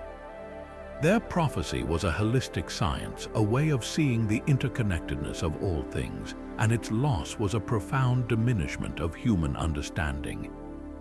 The Celtic Druids predicted that their way of life was under threat, and in their final, desperate stand on the shores of Mona, they foresaw their own end, a poignant reminder that the future is not always a mystery to be solved, but sometimes a fate to be faced with courage, even as the sacred groves burn behind you. Leaving behind the Celtic groves and Roman battlefields, we voyage across the sea to the islands of Japan, where an ancient text offers a creation story that is also a continuous prophecy of destruction and rebirth. The Kojiki, or Record of Ancient Matters, completed in 712 CE, is Japan's oldest surviving chronicle, a sacred scripture of Shinto that weaves together the myths of the gods, the genesis of the archipelago, and the lineage of its emperors into a single divine narrative. Unlike linear creation stories that have a definitive beginning and end, the Kojiki presents a world in constant dynamic flux, born from chaos and perpetually shaped by the immense, untamable forces of nature. This foundational text doesn't just explain where Japan came from. It encodes a profound understanding of the land's volatile character, a prediction that life on these islands would forever be defined by a cycle of catastrophic natural disasters. The very genesis of the Japanese islands is an act of violent creation. The Kojiki describes how the first gods, Izanagi and Izanami, stood on the floating bridge of heaven and stirred the chaotic brine below with a heavenly jeweled spear. When they lifted the spear, the drops of brine that fell from its tip coalesced to form the first island, Onogoro. This is not a story of a god speaking the world into being or crafting it from nothingness. It is a story of formation through agitation, of land emerging from a tumultuous primal sea. This imagery is a powerful metaphor for the geological reality of Japan, a nation born from the tumultuous meeting of tectonic plates, where the land itself is forged by volcanic fire and seismic upheaval. The myth suggests that instability and creation are two sides of the same coin, that the very forces which built the islands are the same ones that threaten to tear them apart. This theme continues with the birth of the gods themselves. The narrative is filled with deities whose very nature embodies the destructive power of the natural world. Perhaps the most potent example is the fire god Kagetsuchi. Upon his birth, his mother, Izanami, is so severely burned by his fiery presence that she dies and descends into the land of the dead, Yomi. In his grief and rage, Izanagi draws his sword and cuts Kagetsuchi into pieces, and from the blood and body parts of the slain fire god, a host of new deities are born, including the god of thunder and the god of water. This brutal myth is a profound allegory. It acknowledges fire and, by extension, the volcanic eruptions that have always shaped Japan as an inherently destructive force that causes immense suffering and death. Yet, it also posits that from this destruction comes new life and new forms of power, such as the water needed to quench fires and the storms that shape the landscape. The cycle is inescapable. Creation necessitates destruction, which in turn fuels new creation. This cyclical worldview is the text's greatest prediction. The Kojiki does not foresee a single, final apocalypse, but an eternal return of upheaval and recovery. The gods themselves are not omnipotent masters of nature, but are often subject to its whims, and their stories are filled with rituals of purification and appeasement after periods of pollution and chaos. This directly informed the development of Shinto practices, where the primary goal is to maintain harmony with the kami, the spirits inherent in all natural phenomena from a grand mountain to a simple rock.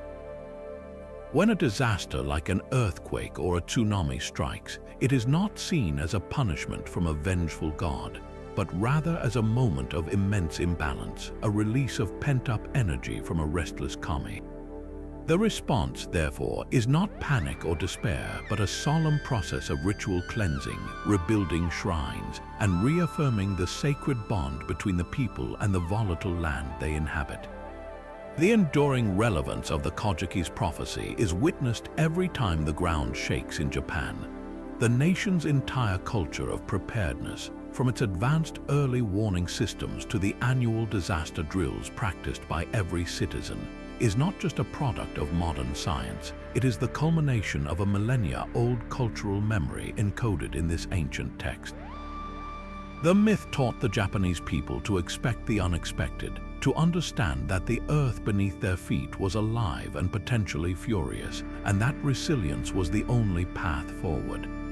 The Kojiki predicted that the Japanese archipelago would always be a beautiful, precarious, and dangerous masterpiece, a lesson etched not just in stone tablets, but in the very soul of a nation forever living between creation and calamity.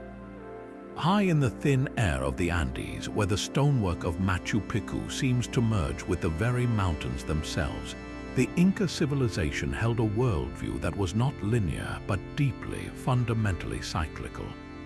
Theirs was a universe governed by reciprocal relationships between the people, their rulers, and the divine forces of nature, a balance that was always delicate and could be shattered by human greed or neglect. Central to this philosophy was the powerful concept of Pachacuti, a Quechua word that translates not to simple change or disaster, but to a world reversal or a turning over of time and space. This was not an apocalypse in the Western sense of a final ending, but a necessary cataclysmic upheaval that would tear down a corrupt and imbalanced world order, paving the way for a purified, renewed, and just society to emerge from the chaos. It was both a prophecy and a promise, a cosmic reset button woven into the fabric of reality itself.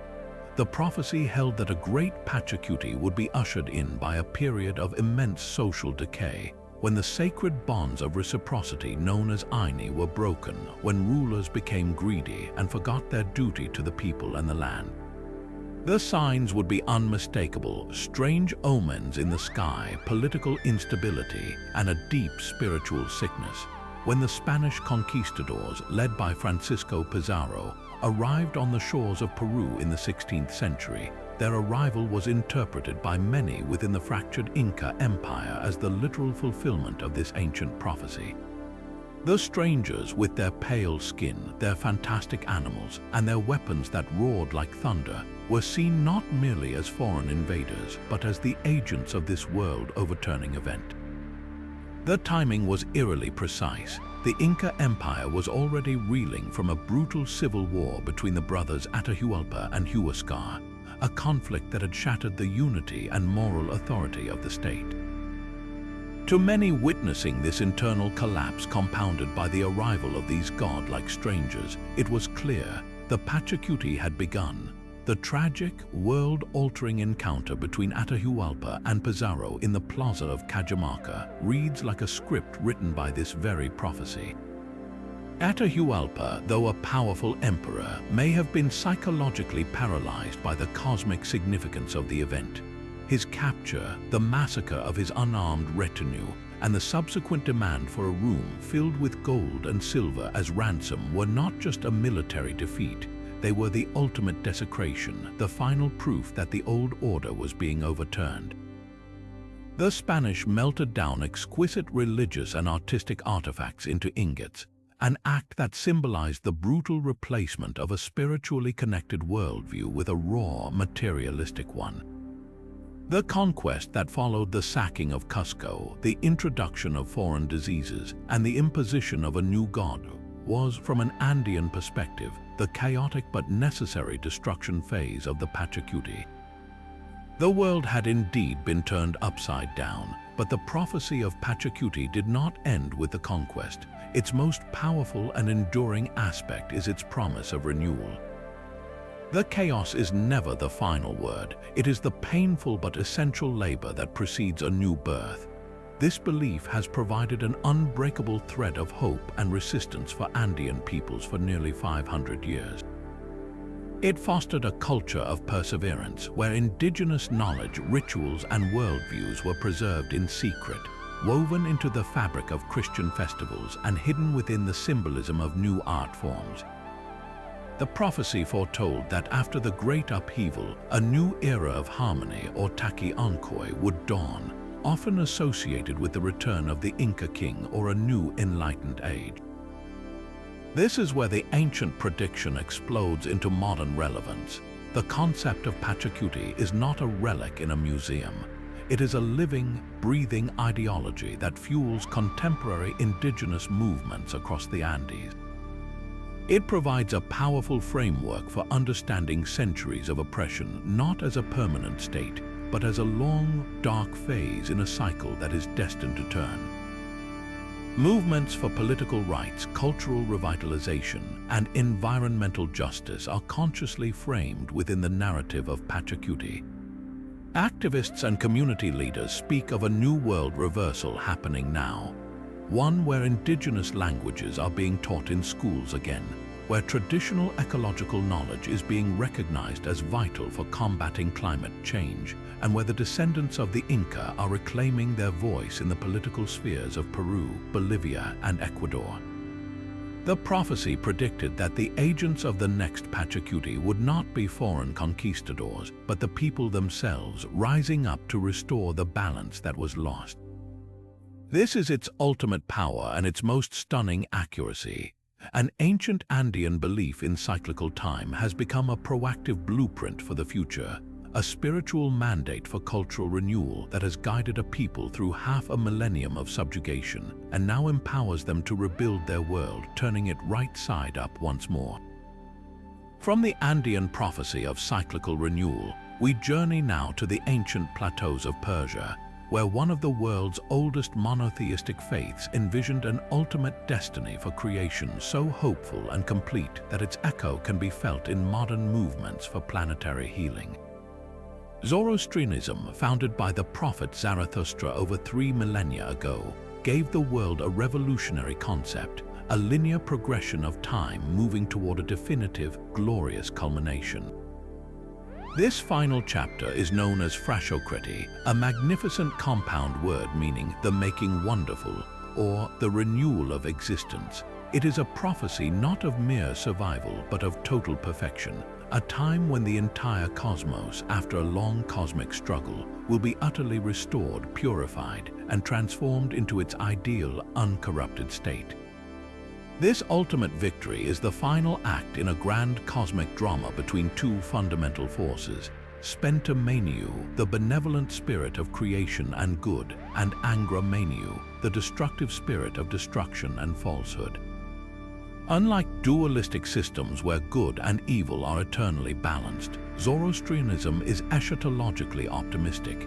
It posits that evil is an invasive parasite, a temporary corruption that will be surgically removed and rendered forever powerless. The process of Frashokriti is the method of this purification. It begins with a final, cataclysmic battle between the forces of light and darkness, but its conclusion is far more profound than simple destruction. A mighty savior figure, the Saoshyant, born from the lineage of Zoroaster himself, will rise to lead humanity in this ultimate struggle. Following the defeat of the evil spirit, the world will undergo a great purifying trial by fire. A river of molten metal will flow across the earth, but for the righteous it will feel like warm milk washing away their sins and imperfections. For the wicked, it will be a moment of searing, painful cleansing. Yet this is not eternal damnation. It is a painful but necessary rehabilitation. After this ordeal, all humanity, even those who were once wicked, will be healed, united, and elevated to a state of perfect righteousness. The scope of this renewal is breathtakingly ecological. The prophecy states that the earth itself will be perfected. Mountains will flatten into gentle plains, making the entire world a single, vast, and perfectly level continent. The planet will become eternally fertile, yielding abundant food without the need for labor. Hunger, thirst, disease, and old age will be utterly abolished. Even the dead will participate in this glorious new age. All humanity, past and present, will be resurrected in physical, immortal bodies to partake in a final Hamazah, a great gathering where they will witness the defeat of evil and enjoy eternal life in a world that has finally achieved its intended harmony. This is a vision of heaven brought down to earth, a total reconciliation of the spiritual and material realms where the physical world is not abandoned or destroyed, but redeemed and made perfect. When we hold this ancient prophecy against the backdrop of our current global crises, its resonance is staggering. The Zoroastrian vision of a world healed and made whole speaks directly to the core ambitions of the modern environmental movement. The desire to restore degraded ecosystems, to clean polluted rivers and skies, and to create a sustainable balance between humanity and nature is a secular echo of Frashocrates' promise of a perfected Earth. It's not just about avoiding disaster, but about actively working toward a positive, flourishing state for the planet, a literal making wonderful. Furthermore, the concept of a universal, painful cleansing that ultimately leads to redemption and unity mirrors the growing understanding that addressing climate change and social injustice will require a difficult global transformation, a collective trial by fire that we must pass through to reach a more harmonious state. The prophecy also finds a deep spiritual kinship with contemporary movements that seek global harmony and interconnectedness. The idea that all of humanity, without exception, will eventually be reconciled and united in a common, perfect existence is a powerful antidote to the narratives of division and eternal conflict that often dominate our discourse. It provides a theological foundation for universal human rights and the intrinsic worth of every individual. The Zoroastrian emphasis on active participation in this process, on the human duty to choose good thoughts, good words, and good deeds to aid in the eventual renewal, empowers individuals. It frames ethical action not just as a personal choice, but as a crucial contribution to the cosmic effort to heal the world, a concept known as Asha, cosmic order and truth.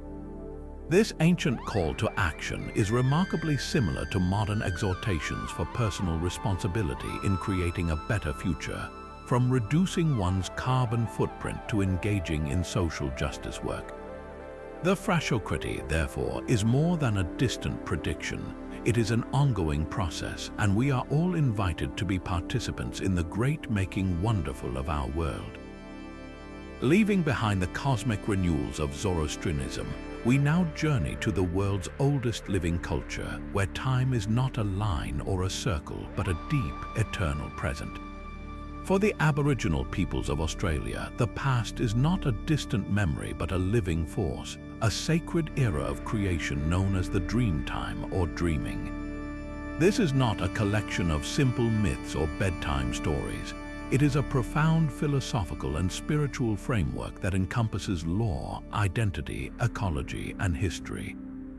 Woven into these ancient narratives, passed down orally for over 60,000 years, are what can only be described as precise predictions, detailed accounts of geographical and climatic events that modern science has only recently begun to verify, proving these stories to be among the most accurate and enduring oral histories on Earth.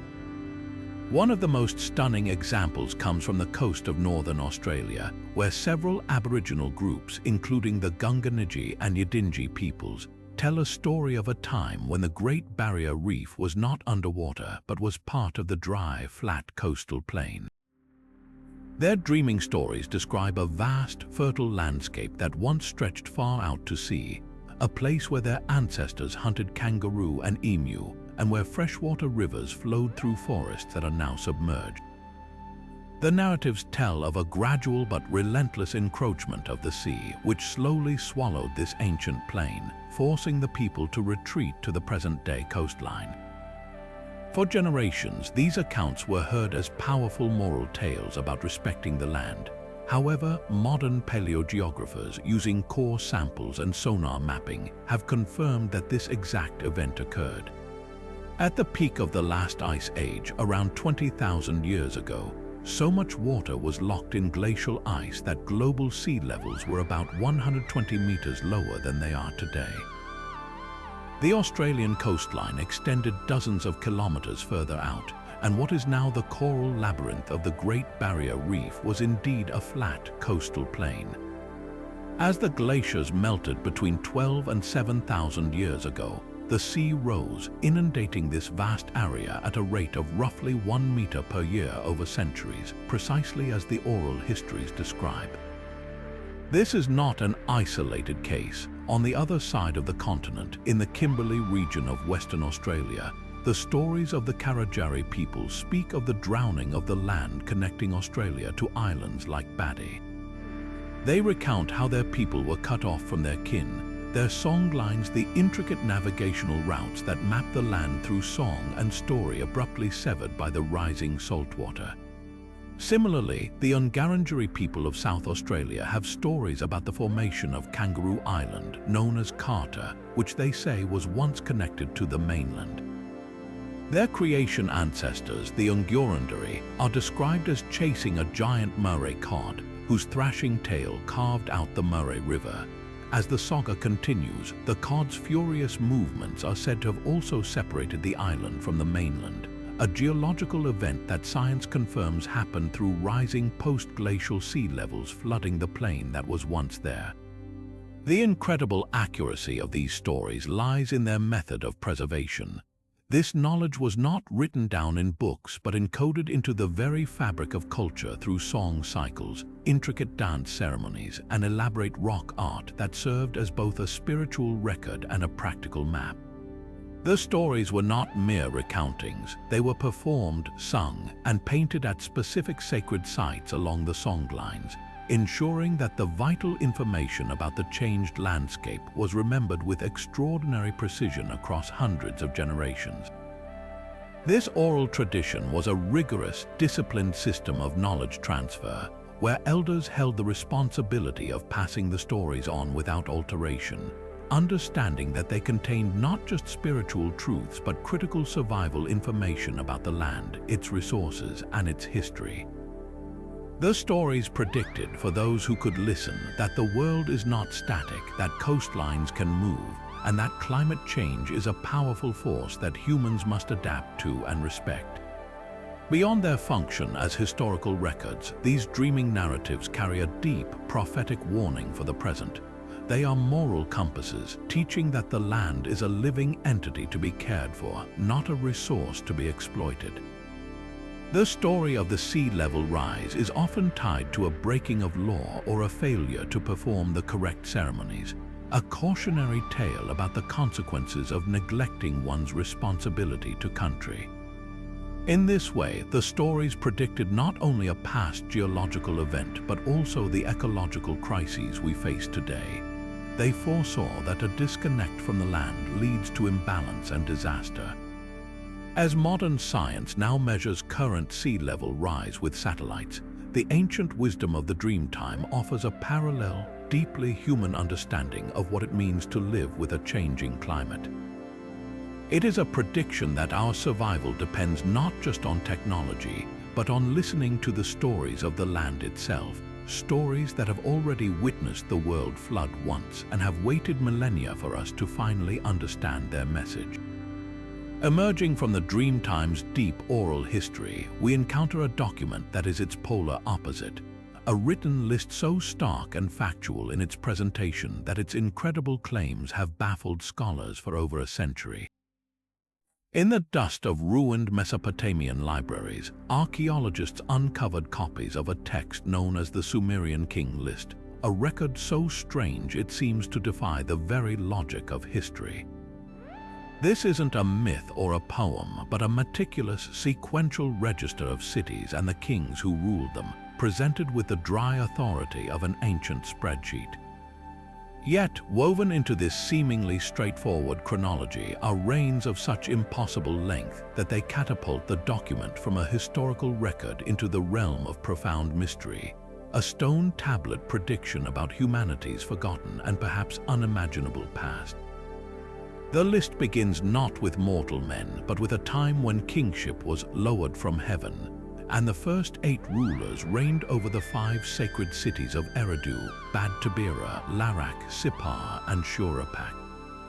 Their reigns are not measured in years, but in sars, a unit believed to represent 3,600 years, and ners, representing 600.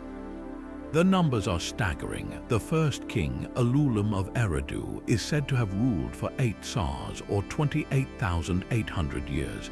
His successor, Alalga, reigned for 10 sars, 36,000 years.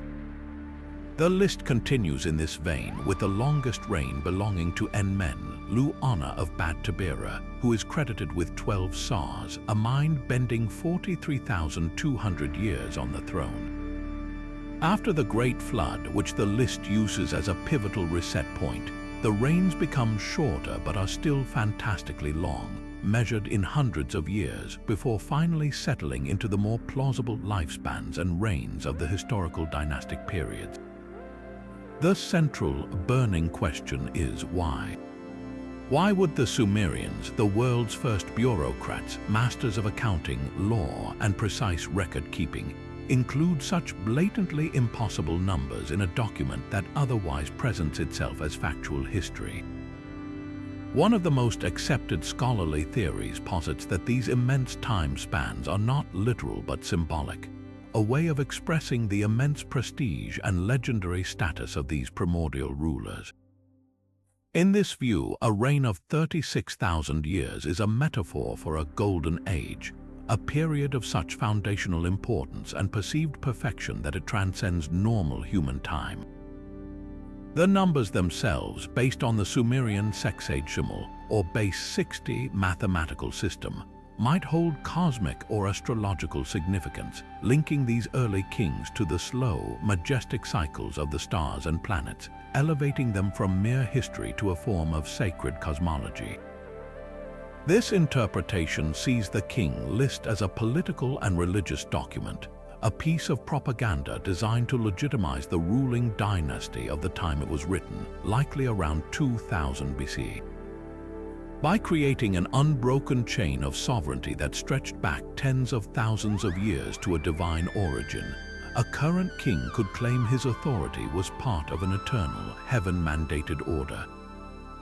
The list carefully structures this authority, showing kingship being passed from one city to the next by the decree of the gods, establishing a clear, divine rationale for the transfer of power and the rise of new city-states. It's a powerful prediction of how future civilizations would use history itself as a tool to project power and justify their rule, crafting narratives that connect the present to a glorified mythical past. However, another, more speculative interpretation has captured the imagination of many outside mainstream academia. This view takes the numbers at face value and asks what kind of beings could possibly live and rule for tens of thousands of years. For some, these are not metaphors but distorted memories of an entirely different kind of ruler, perhaps an advanced species, visitors from elsewhere, or even a previous, highly sophisticated civilization that existed before our own recorded history. The dramatic shortening of reigns after the flood is seen as a key piece of evidence, suggesting a catastrophic event that wiped out this advanced race or their technology, forcing humanity to start over with drastically reduced lifespans and knowledge. The Sumerians themselves attributed their vast knowledge of astronomy, mathematics, and law to the Apkallu, 7 sages who emerged from the sea to teach humanity the arts of civilization. Could the king list's early rulers be these same figures, their impossibly long reigns reflecting their non-human or superhuman nature? This theory connects the king list to global myths of a golden age or a time of the gods, found in cultures from the Himalayas to the Andes. It predicts a hidden history of our planet, one that mainstream archaeology has yet to uncover or accept. The list becomes a cryptic message from the past, a breadcrumb left behind suggesting that the story of human civilization is far older and more complex than we currently believe. Whether one sees it as sacred metaphor or literal history, the Sumerian king list stands as a monumental prediction. It foresaw our enduring obsession with origins, our need to find a divine or extraordinary beginning for our species. It is a testament to the power of the list as a form of storytelling, a way to impose order on the chaos of the past, and a challenge that continues to provoke debate, reminding us that the most factual-seeming documents can contain the deepest mysteries, waiting millennia for the right key to unlock their secrets. But to truly understand the power and persistence of this vision, we must journey to the island of Patmos at the end of the 1st century, where a man named John, exiled for his teachings, experienced a series of shattering visions that would become the final book of the Christian Bible. The Book of Revelation, or the Apocalypse of John, is not a straightforward narrative but a dense, symbolic fever dream, a coded message of hope and defiance written for early Christian communities facing brutal persecution under the Roman Empire. Its terrifying imagery of multi-headed beasts, a sinister number, and a depraved whore representing the city on 7 hills, almost certainly a reference to Rome, was designed to offer comfort to the oppressed. It was a prediction that their tormentors would ultimately be destroyed by divine intervention, and a new, perfect kingdom would be established for the faithful. This original context is crucial. It was a political and spiritual resistance text, not initially intended as a literal, global forecast for the distant future. Yet its surreal and potent symbolism has proven to be endlessly adaptable, making it the most influential and frequently reinterpreted apocalyptic text in the Western world. Its power lies in its nightmarish inventory of calamities, which seem to find a fresh and frightening resonance with every major crisis. The famous 4 horsemen of the apocalypse: conquest, war, famine, and death have been relentlessly mapped onto the traumas of the modern era. The rider on the red horse who takes peace from the earth was seen in the trenches of the First World War. The black horse, carrying scales to weigh food for exorbitant prices, evoked the Dust Bowl and the Great Depression.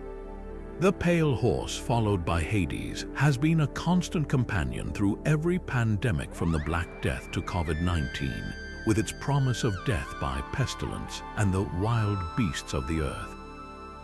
This ability to seemingly predict the core sufferings of humanity, organized violence, economic collapse, and disease, is what gives Revelation its enduring and terrifying relevance.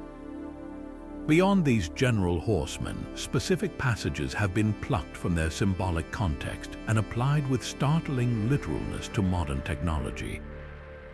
The mark of the beast, without which no one can buy or sell, has been a source of endless speculation and fear. In the past, this was linked to barcodes with their parallel lines resembling the number 666. Today, that fear has seamlessly transferred to digital identity systems, microchip implants, and vaccine passports, with any centralized system of commerce being viewed through this 2,000-year-old lens of ultimate evil. Similarly, the prophecy of a fire falling from the sky that turns 1/3 of the sea to blood and kills 1/3 of all sea creatures is read not as a metaphor for divine judgment on a specific ancient empire, but as a prescient prediction of nuclear fallout, oil spills, and the catastrophic bleaching of coral reefs.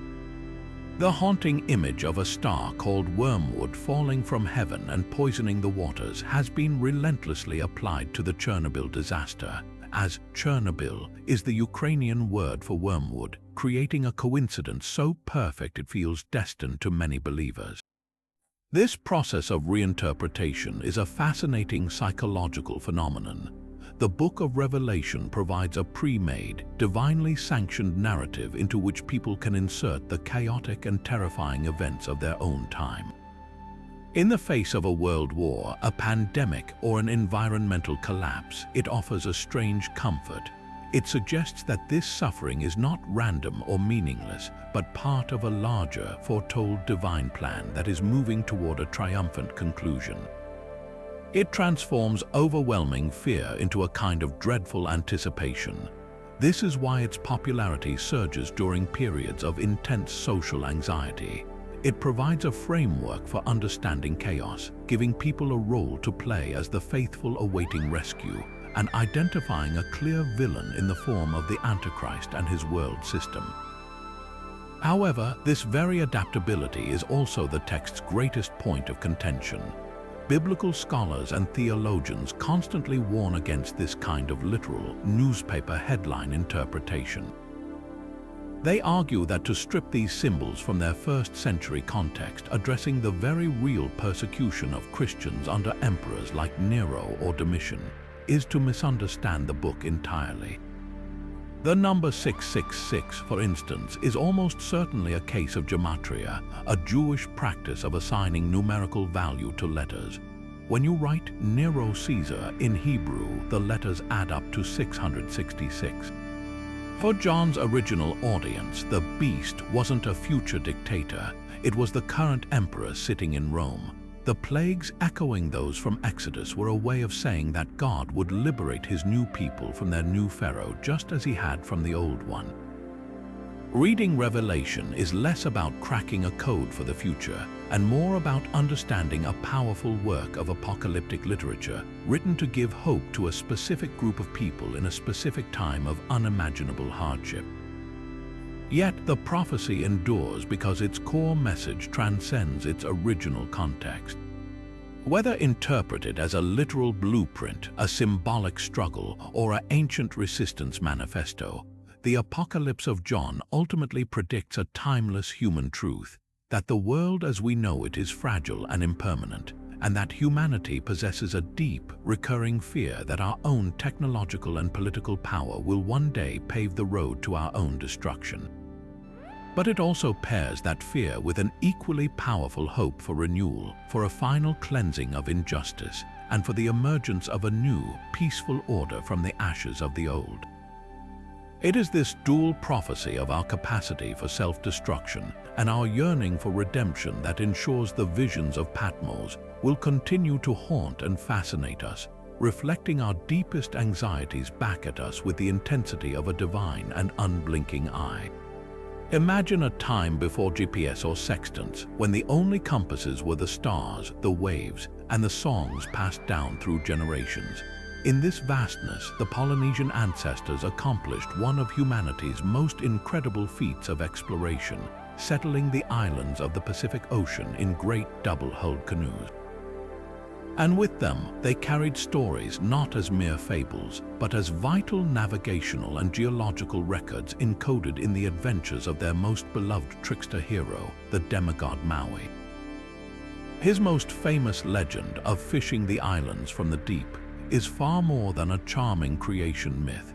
It is a stunningly accurate prediction of the volcanic forces that built the world they inhabited. The story is told across Polynesia, from Aotearoa, which we know as New Zealand, to Hawaii. In the most common version, Maui is fishing with his brothers, who see him as a lazy nuisance. Using his magical fishhook fashioned from the jawbone of his ancestors and named Manaiakalani, Maui convinces his brothers to paddle their waka, their canoe, far out into the ocean, far beyond where any sane person would venture.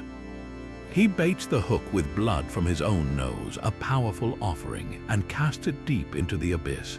The hook catches on something immense. Maui hauls on the line, putting all his supernatural strength into the effort, and slowly, a great shape begins to rise from the depths.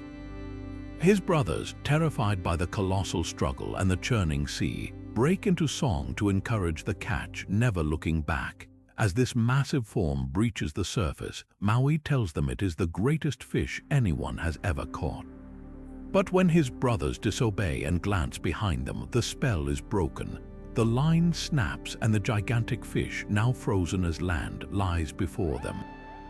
This, the legend says, is the North Island of Aotearoa, Te Ika e Maui, the fish of Maui. The South Island is his waka, and Stewart Island is the anchor stone. To the Western ear, this is a fantastic tale of magic and muscle. But to a geologist or a volcanologist, it reads like a precise, albeit poetic, description of a massive volcanic eruption from the seabed. The entire Pacific Ring of Fire is a network of tectonic boundaries where the Earth's crust is constantly colliding, subducting, and melting. The process of a volcano building itself from the ocean floor is exactly that, a violent, fiery struggle as magma forces its way upward, eventually breaching the surface in a tremendous eruption of steam, ash, and lava. Maui's straining line represents the immense geological pressures at work. The blood from his nose is a potent symbol of the fiery, life-giving lava that fuels the creation.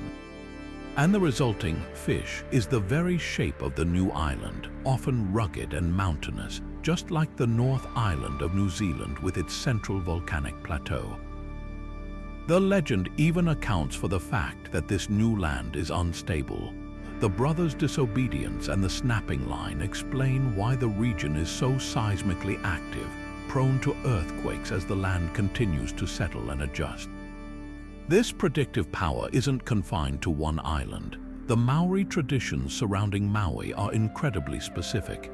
They name the different parts of the fish, the head, the tail, the fins.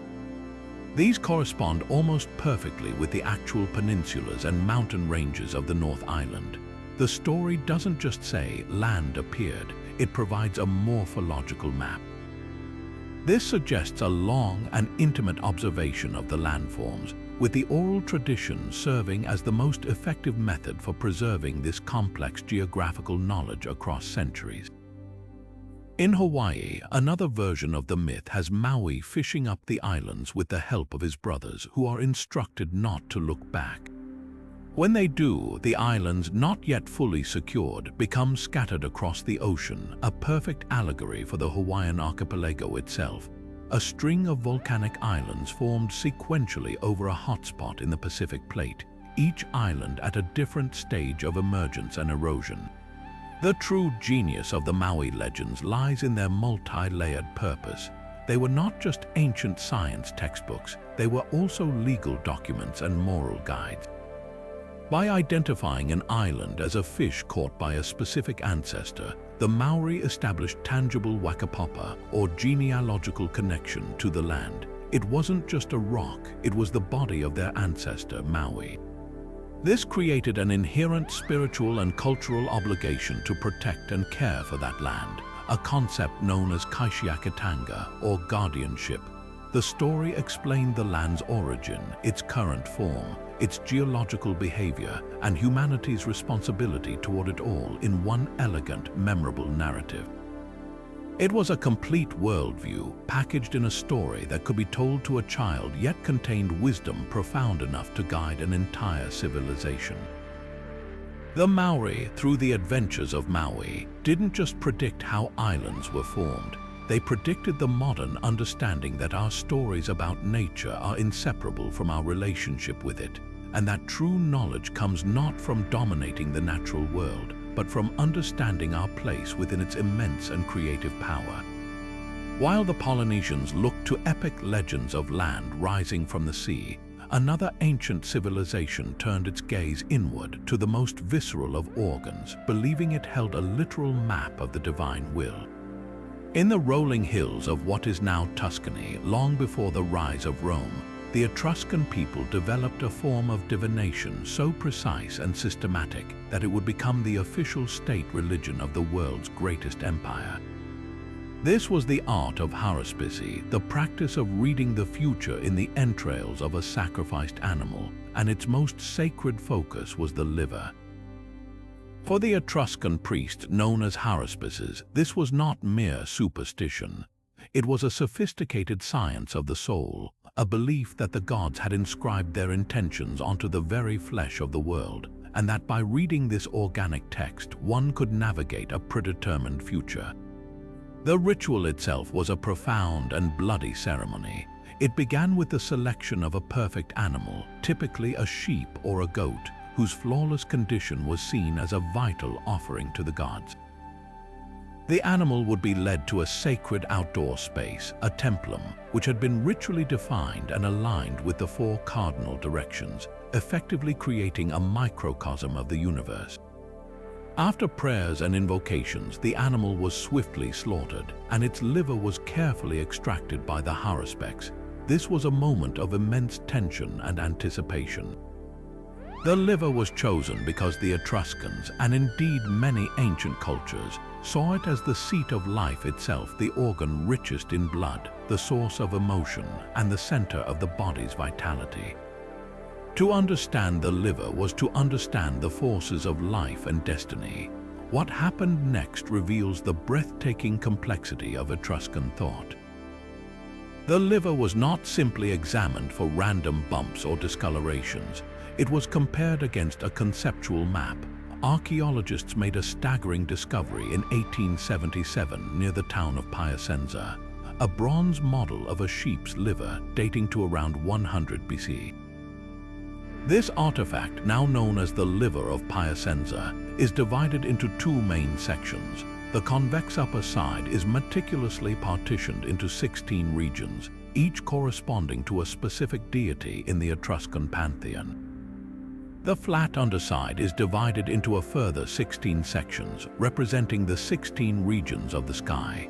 This bronze model was a training tool, a physical textbook for apprentice haruspices to learn the celestial geography of the organ. During a divination, the priest would hold the real liver and mentally superimpose this divine grid upon it. A mark or anomaly in the section belonging to the god Tinia, the Etruscan equivalent of Zeus, indicated that deity's favor or displeasure. A flaw in the region of Uni, their version of Hera, pointed to messages about family or state. The liver was a microcosm, a tiny, physical model of the entire cosmos, and any disturbance in the heavens would be reflected in its form. This practice reflected a fundamental pillar of the Etruscan worldview, the concept of a predetermined universe. They believed that the gods had set a fixed course for the world, a divine order known as the equum. The role of humanity, and especially its leaders, was to discover this preordained will and align their actions with it. Haruspice was the primary tool for this discovery. It was a science of alignment, a way to check the human plan against the divine blueprint. If a king was contemplating war, he would not make a move until the haruspices had examined a liver and confirmed that the cosmic conditions were favorable. A diseased or malformed liver was not just bad luck. It was a direct, unambiguous warning from the gods that the proposed action was out of sync with the equum and would lead to disaster. This gave the haruspices enormous political power, making them indispensable advisors to rulers, the ancient equivalent of a combination of a chief of staff and a chief intelligence officer. When the rising Roman Republic began to conquer and assimilate the Etruscan city-states, they were utterly captivated by this system. The Romans, ever practical, saw the immense utility of haruspice for statecraft and social control. They formally adopted it into their state religion, and Roman generals always traveled with a haruspex in their retinue. There are famous accounts of commanders like Julius Caesar and Augustus heeding, or sometimes ignoring, the warnings of their liver readers with dramatic consequences. The practice became so ingrained that even during the Christian era, hundreds of years later, church fathers were still writing polemics against the old pagan practice of examining entrails. The Romans took the Etruscan art and standardized it, creating official guilds of haruspices whose approval was sought for everything from the founding of new cities to the declaration of public holidays. In doing so, they preserved a glimpse of a much older belief system, one that saw the entire universe as an interconnected, purposeful, and readable text, where the will of the gods was not hidden in the distant stars, but written in the warm, trembling flesh of a sacrificial offering, waiting for a skilled priest to decipher its secrets. Yet while the Etruscans sought divine messages within a single organ, an even more expansive system of prophecy was being charted across the entire night sky. Journey now to the heart of the ancient Persian Empire, where priest astrologers known as the Magi developed an astrological system of breathtaking complexity, one that would ultimately form the bedrock of the horoscopes millions check today. These weren't mere stargazers offering vague fortunes. They were master mathematicians and theologians who believed the cosmos was a vast, interconnected clockwork, and by understanding its mechanics, they could predict everything from the rise of a king to the fate of an entire nation. Their work was centered around the Zoroastrian concept of a universe in a state of cosmic struggle between the forces of light and darkness. The planets and stars were not random lights but physical manifestations of divine beings, each with its own will and influence. The Magi's primary tool for mapping this celestial battlefield was the zodiac, which they inherited from the Babylonians but refined with their own sophisticated mathematics and philosophy. They divided the sky into 12 equal parts, each 30 degrees wide, and assigned each segment to a specific constellation. But their true genius lay in their development of horoscopic astrology, the practice of casting a detailed chart or genethliology for the precise moment of a person's birth or a significant event like the coronation of a new emperor. This chart was a snapshot of the heavens, a frozen moment in the cosmic dance that could be interpreted to reveal the inherent qualities and potential destiny of the subject. The process was incredibly detailed. A Persian astrologer would need to know the exact time, date, and location of the birth.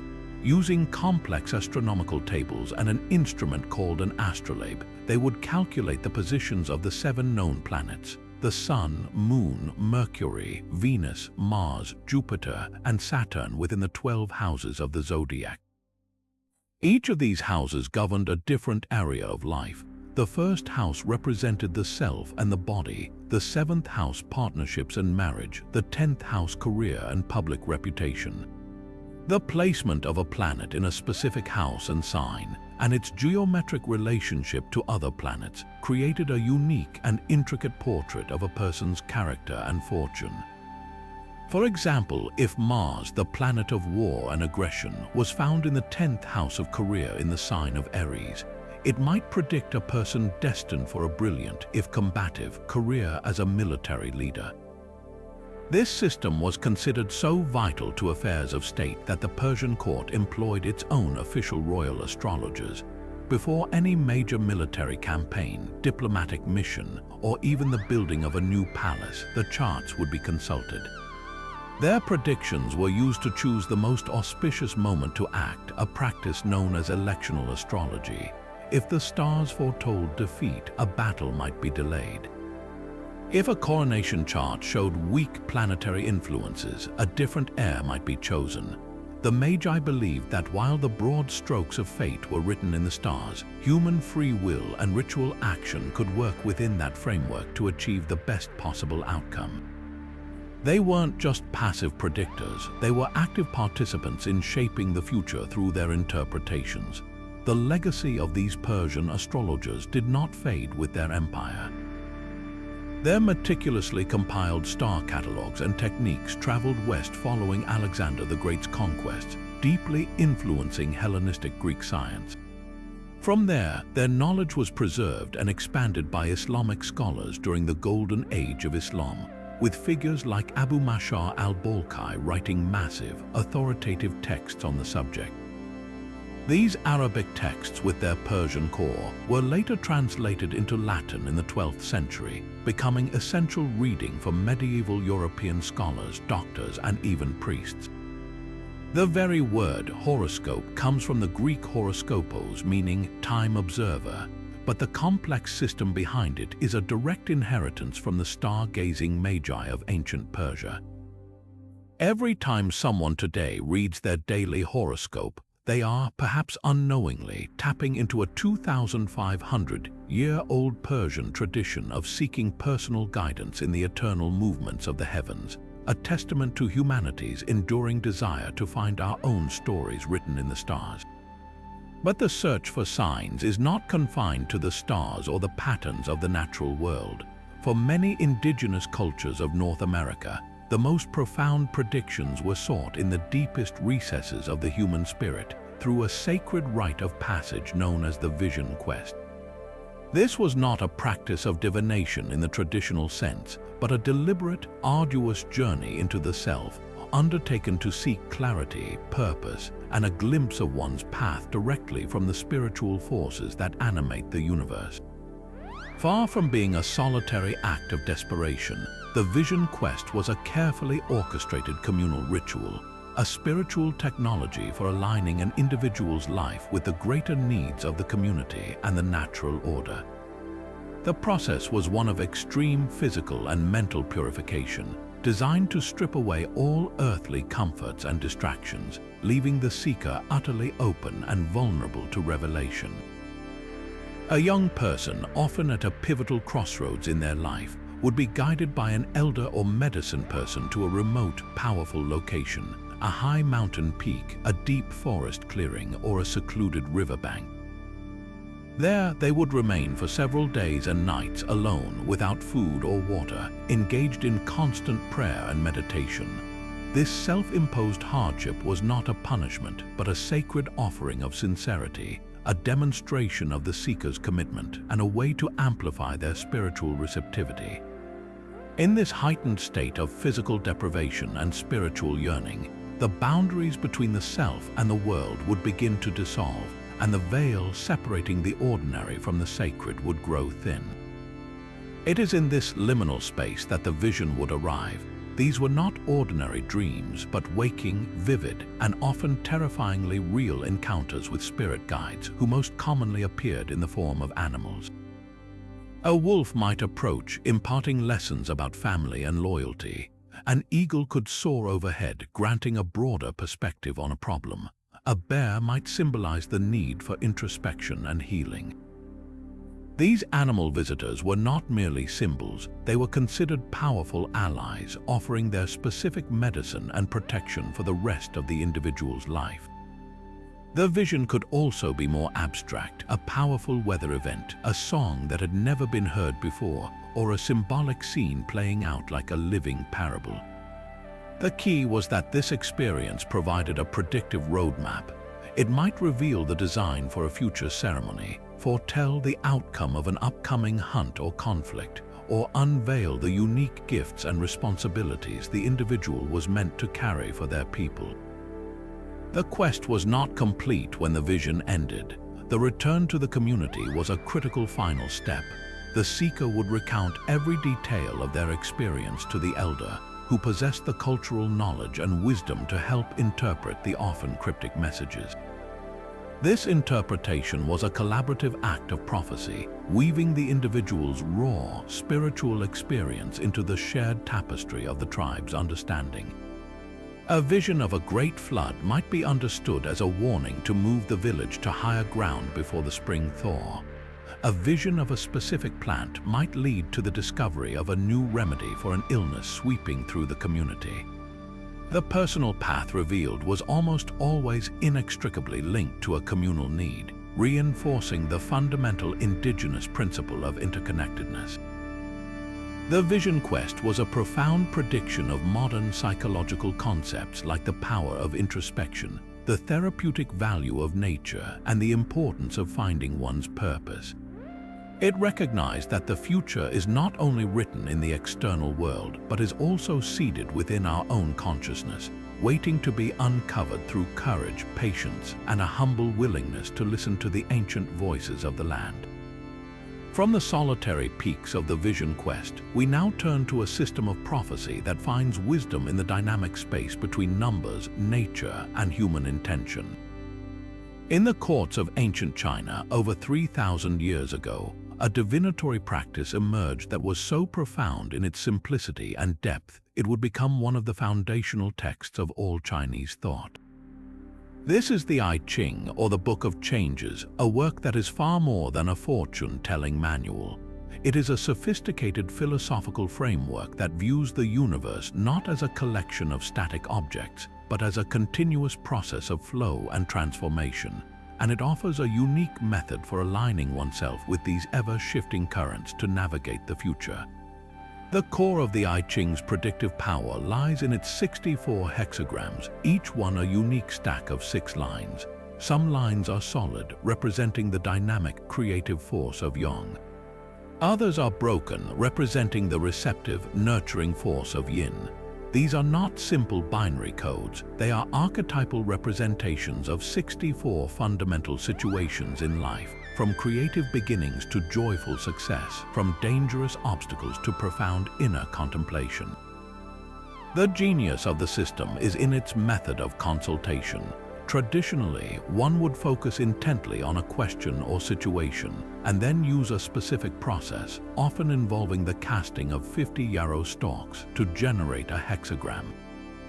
The slow, ritualistic counting of the stalks was itself a form of meditation, quieting the conscious mind and allowing a deeper awareness to guide the selection.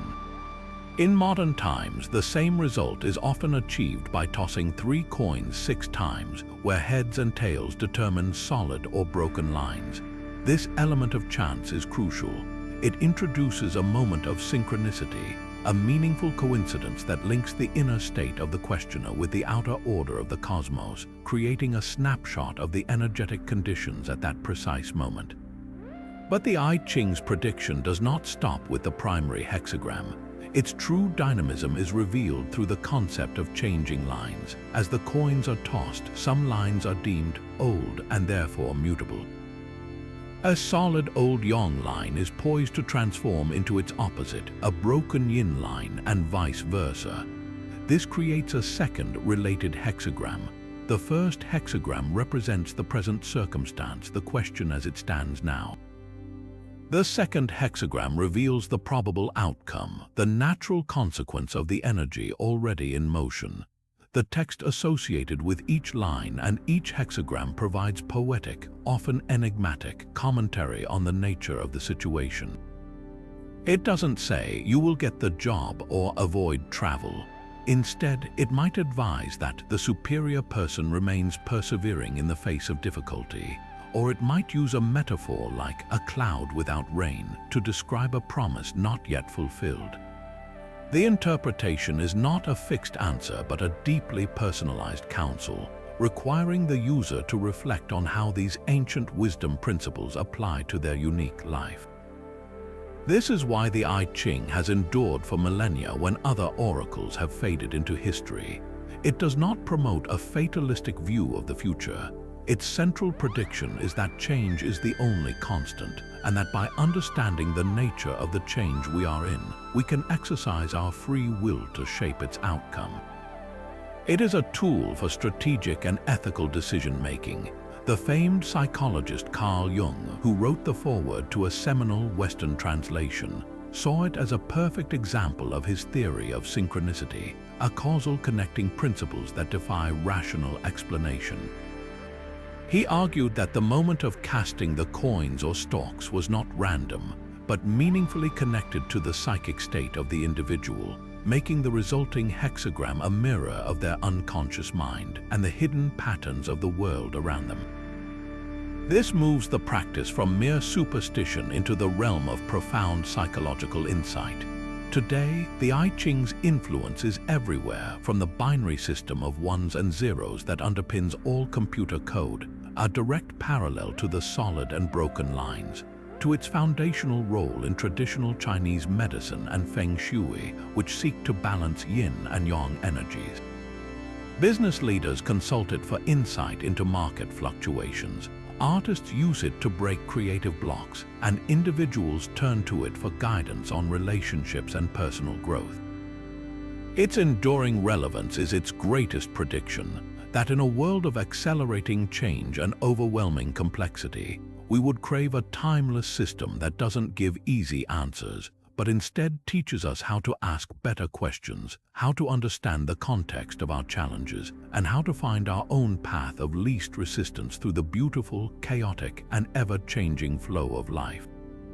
Now, from the solitary introspection of the vision quest and the cosmic calculations of the I Ching, we turn to a story that has echoed through the ages as a stark warning about the very nature of discovery itself. We return to the world of Greek mythology, but not to an oracle or a mechanical marvel.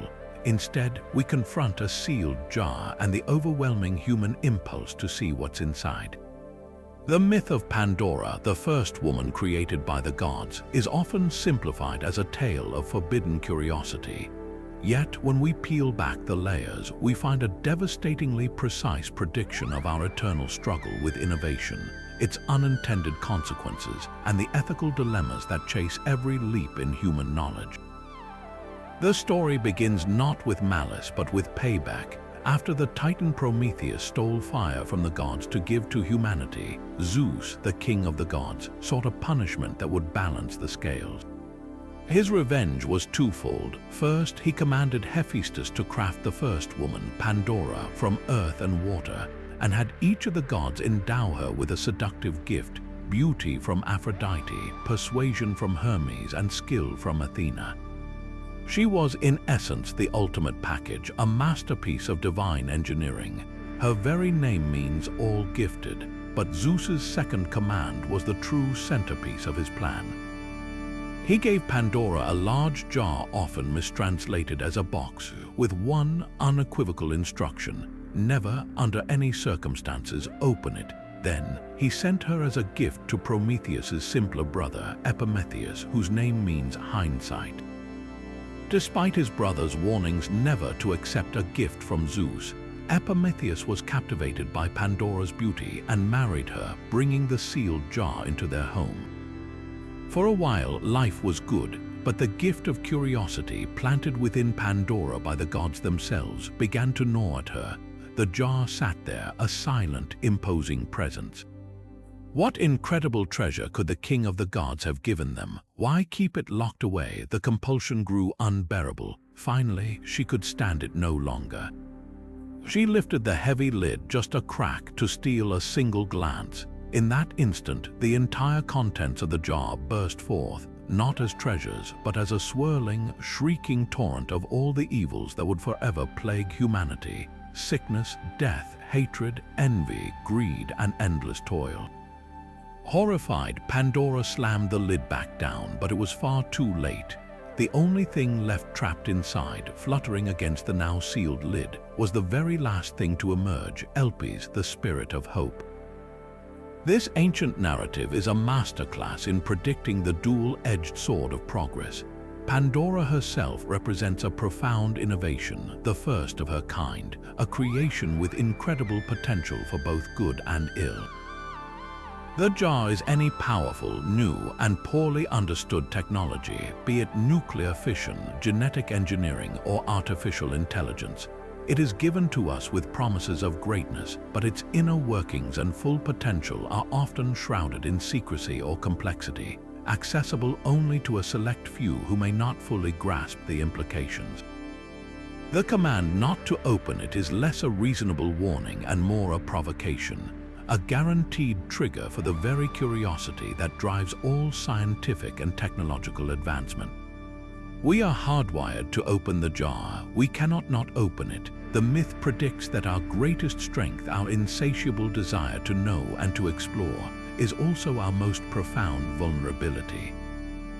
The evils that fly out are not mere punishments. They are the unintended consequences, the externalities that the creators of a technology often fail to anticipate. The inventors of the internal combustion engine could not have foreseen the geopolitical wars and climate change it would help fuel. The pioneers of social media, aiming to connect the world, did not predict it would become a platform for mass manipulation, unprecedented surveillance, and crippling anxiety.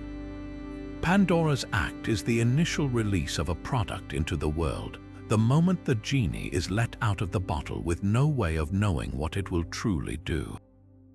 The myth accurately foretells that once these forces are unleashed, they are impossible to fully contain.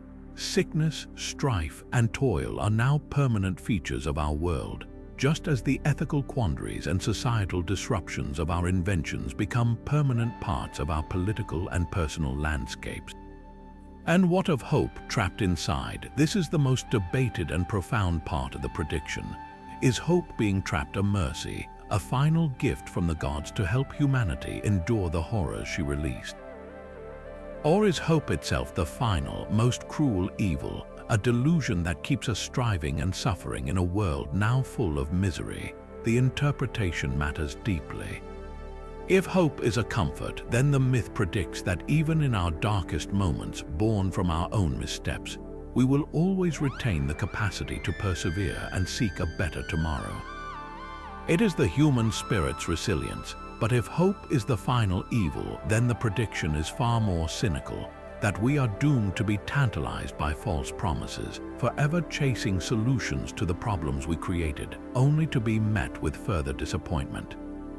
This mirrors our modern technological optimism, the perpetual belief that the next innovation, the next jar we open, will finally solve the problems caused by the last one, trapping us in an endless cycle of consumption and unintended damage. Ultimately, the myth of Pandora's box is not a story about the danger of women or curiosity. It is a prediction about the ethics of creation and the burden of foresight.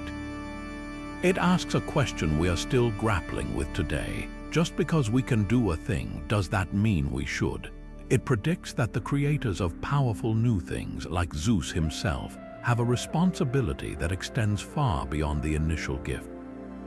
It warns that the recipient, whether it's Epimetheus representing a gullible public or Pandora representing the pioneering scientist, must exercise a wisdom that often only comes in hindsight.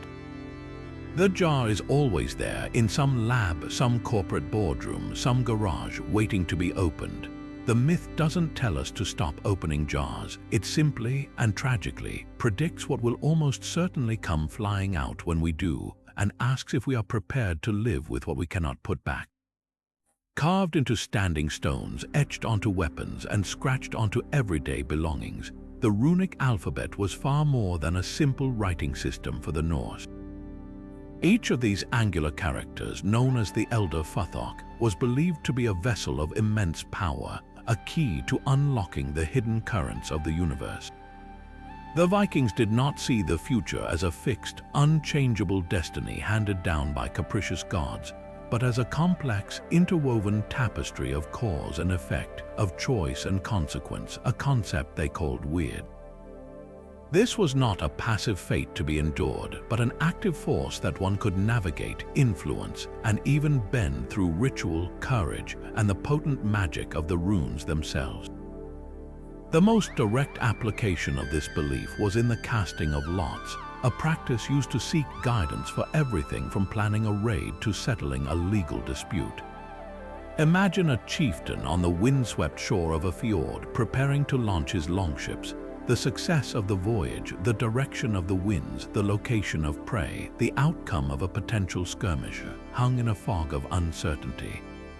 To pierce this veil, he would likely turn to a rune master, a specialist who understood the deep, esoteric meanings bound within each symbol. This expert would not simply read the runes, they would cast them.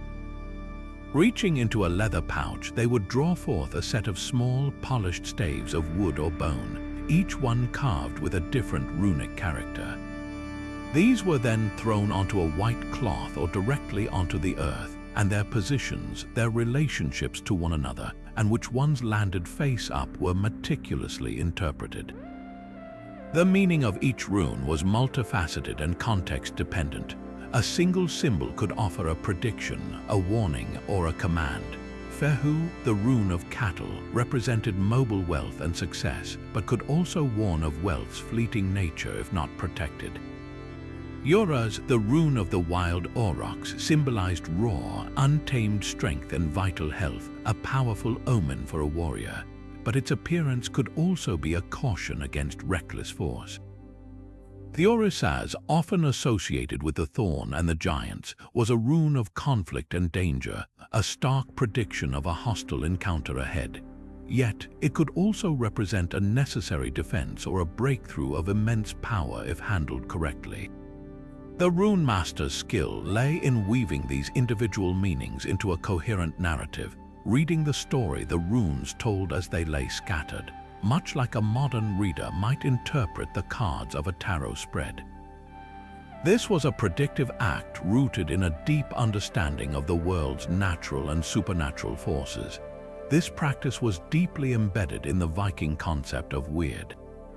Often translated simply as fate, weird was far more dynamic. It can be better understood as the ongoing, ever-evolving web of destiny, woven by the three Norns Erd, Verdandi, and Skuld. who represented what once was, what is coming into being, and what shall be.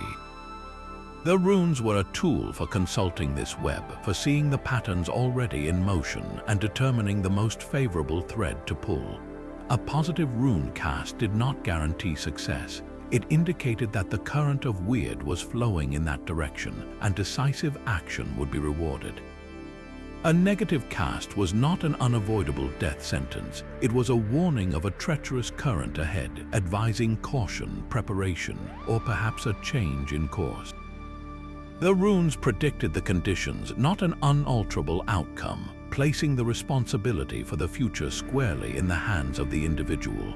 A Viking would not resign himself to a bad reading. He might instead make a greater sacrifice to the gods, change his strategy, or rely on his own strength and cunning to overcome the predicted obstacle. Archaeology provides stunning evidence of how deeply this belief in runic prediction was woven into the fabric of Norse life. The Björketorp runestone in Sweden stands as a silent, powerful testament. Its inscription is not a historical record but a terrifying curse and a prediction. I, master of the runes, conceal here runes of power. Incessantly plagued by maleficence, doomed to insidious death is he who breaks this monument. This was a divine security system, using the predictive and projective power of the runes to foretell a grim fate for any would-be vandal. Similarly, the Lindholm amulet, a small piece of bone from the 2nd century, is carved with a seemingly chaotic sequence of runes.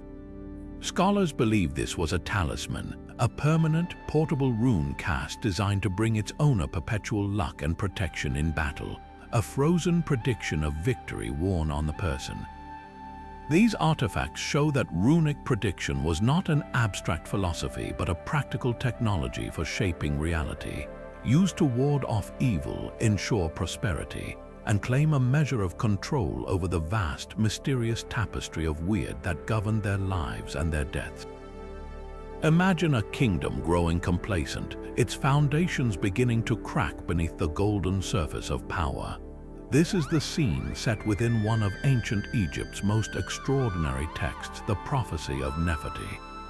Composed during the brilliant cultural flowering of the Middle Kingdom around 1900 BC, this document presents itself as a prediction from a far more distant past, a classic device to lend its words immense authority.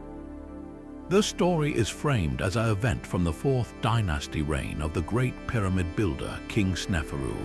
To entertain his royal court, the king summons a renowned priest and sage named Nefertiti, famous for his eloquence and foresight. He asks the sage not for a comforting prediction of endless prosperity, but for a vision of what is to come, a request for unvarnished truth about the future of the land of Egypt. And the truth Nefertiti delivers is terrifying. He does not speak of continued bounty and peace. Instead, he paints a vivid, harrowing portrait of a nation in complete collapse, a prophecy of social and environmental chaos so precise it feels ripped from the headlines of any era of human strife. He predicts a time when the Nile River itself will run dry, its bed choked with sand, a direct assault on the very lifeline of Egyptian civilization. He foresees the sun, the god Ra, being obscured from view, plunging the world into a perpetual gloom.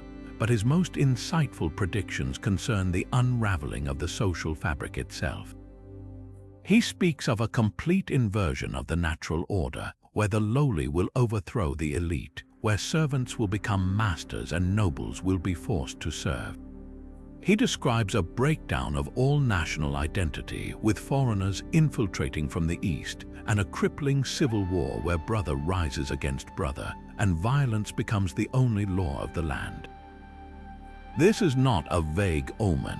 It is a systematic diagnosis of a failed state, a prediction of every symptom of a society tearing itself apart from the inside out. Yet, woven into this bleak prophecy of despair is a powerful thread of hope, a prediction that this period of suffering is not an end but a necessary purification. Nefertiti proclaims that this age of chaos will be brought to a definitive close by the arrival of a savior, He will be a king, a messianic figure he names Ameni, who will arise from the south, from the region of Thebes. This ruler, later identified by historians as the great Amenemhat I, the founder of the mighty 12th dynasty, is described in near-divine terms. He is the son of a woman of the south, a man of the people who will drive out the Asiatics, smash the rebels, and reunite the two lands of Upper and Lower Egypt. He is predicted to be a defender of the desolate and a protector of the needy, a true shepherd king who will restore Ma'at, the fundamental Egyptian concept of cosmic order, truth, and justice, to a world drowning in chaos and falsehood. The imagery is potent and enduring. He is the wall against the wind, the cooling shade for mankind, and the one who will make the Nile flow properly once more. The enduring power of this 3,000-year-old prophecy lies in its stunningly accurate template for political revolution and renewal. It is a story that has repeated itself countless times throughout history. The prophecy of Nefertiti is the archetypal narrative of a stagnant, corrupt elite being swept away by a period of violent upheaval, which in turn gives birth to a new, stronger order under a charismatic and just leader. We can see this pattern in the fall of the Roman Republic and the rise of Augustus, who presented himself as the restorer of peace and traditional values after a century of civil war. We see it in the French Revolution's bloody chaos, ultimately leading to the rise of Napoleon, who promised stability and order. It is the story of every revolutionary figure who emerges from the ashes of a collapsed regime, promising to be the one to reunite the people and lead them into a brighter future.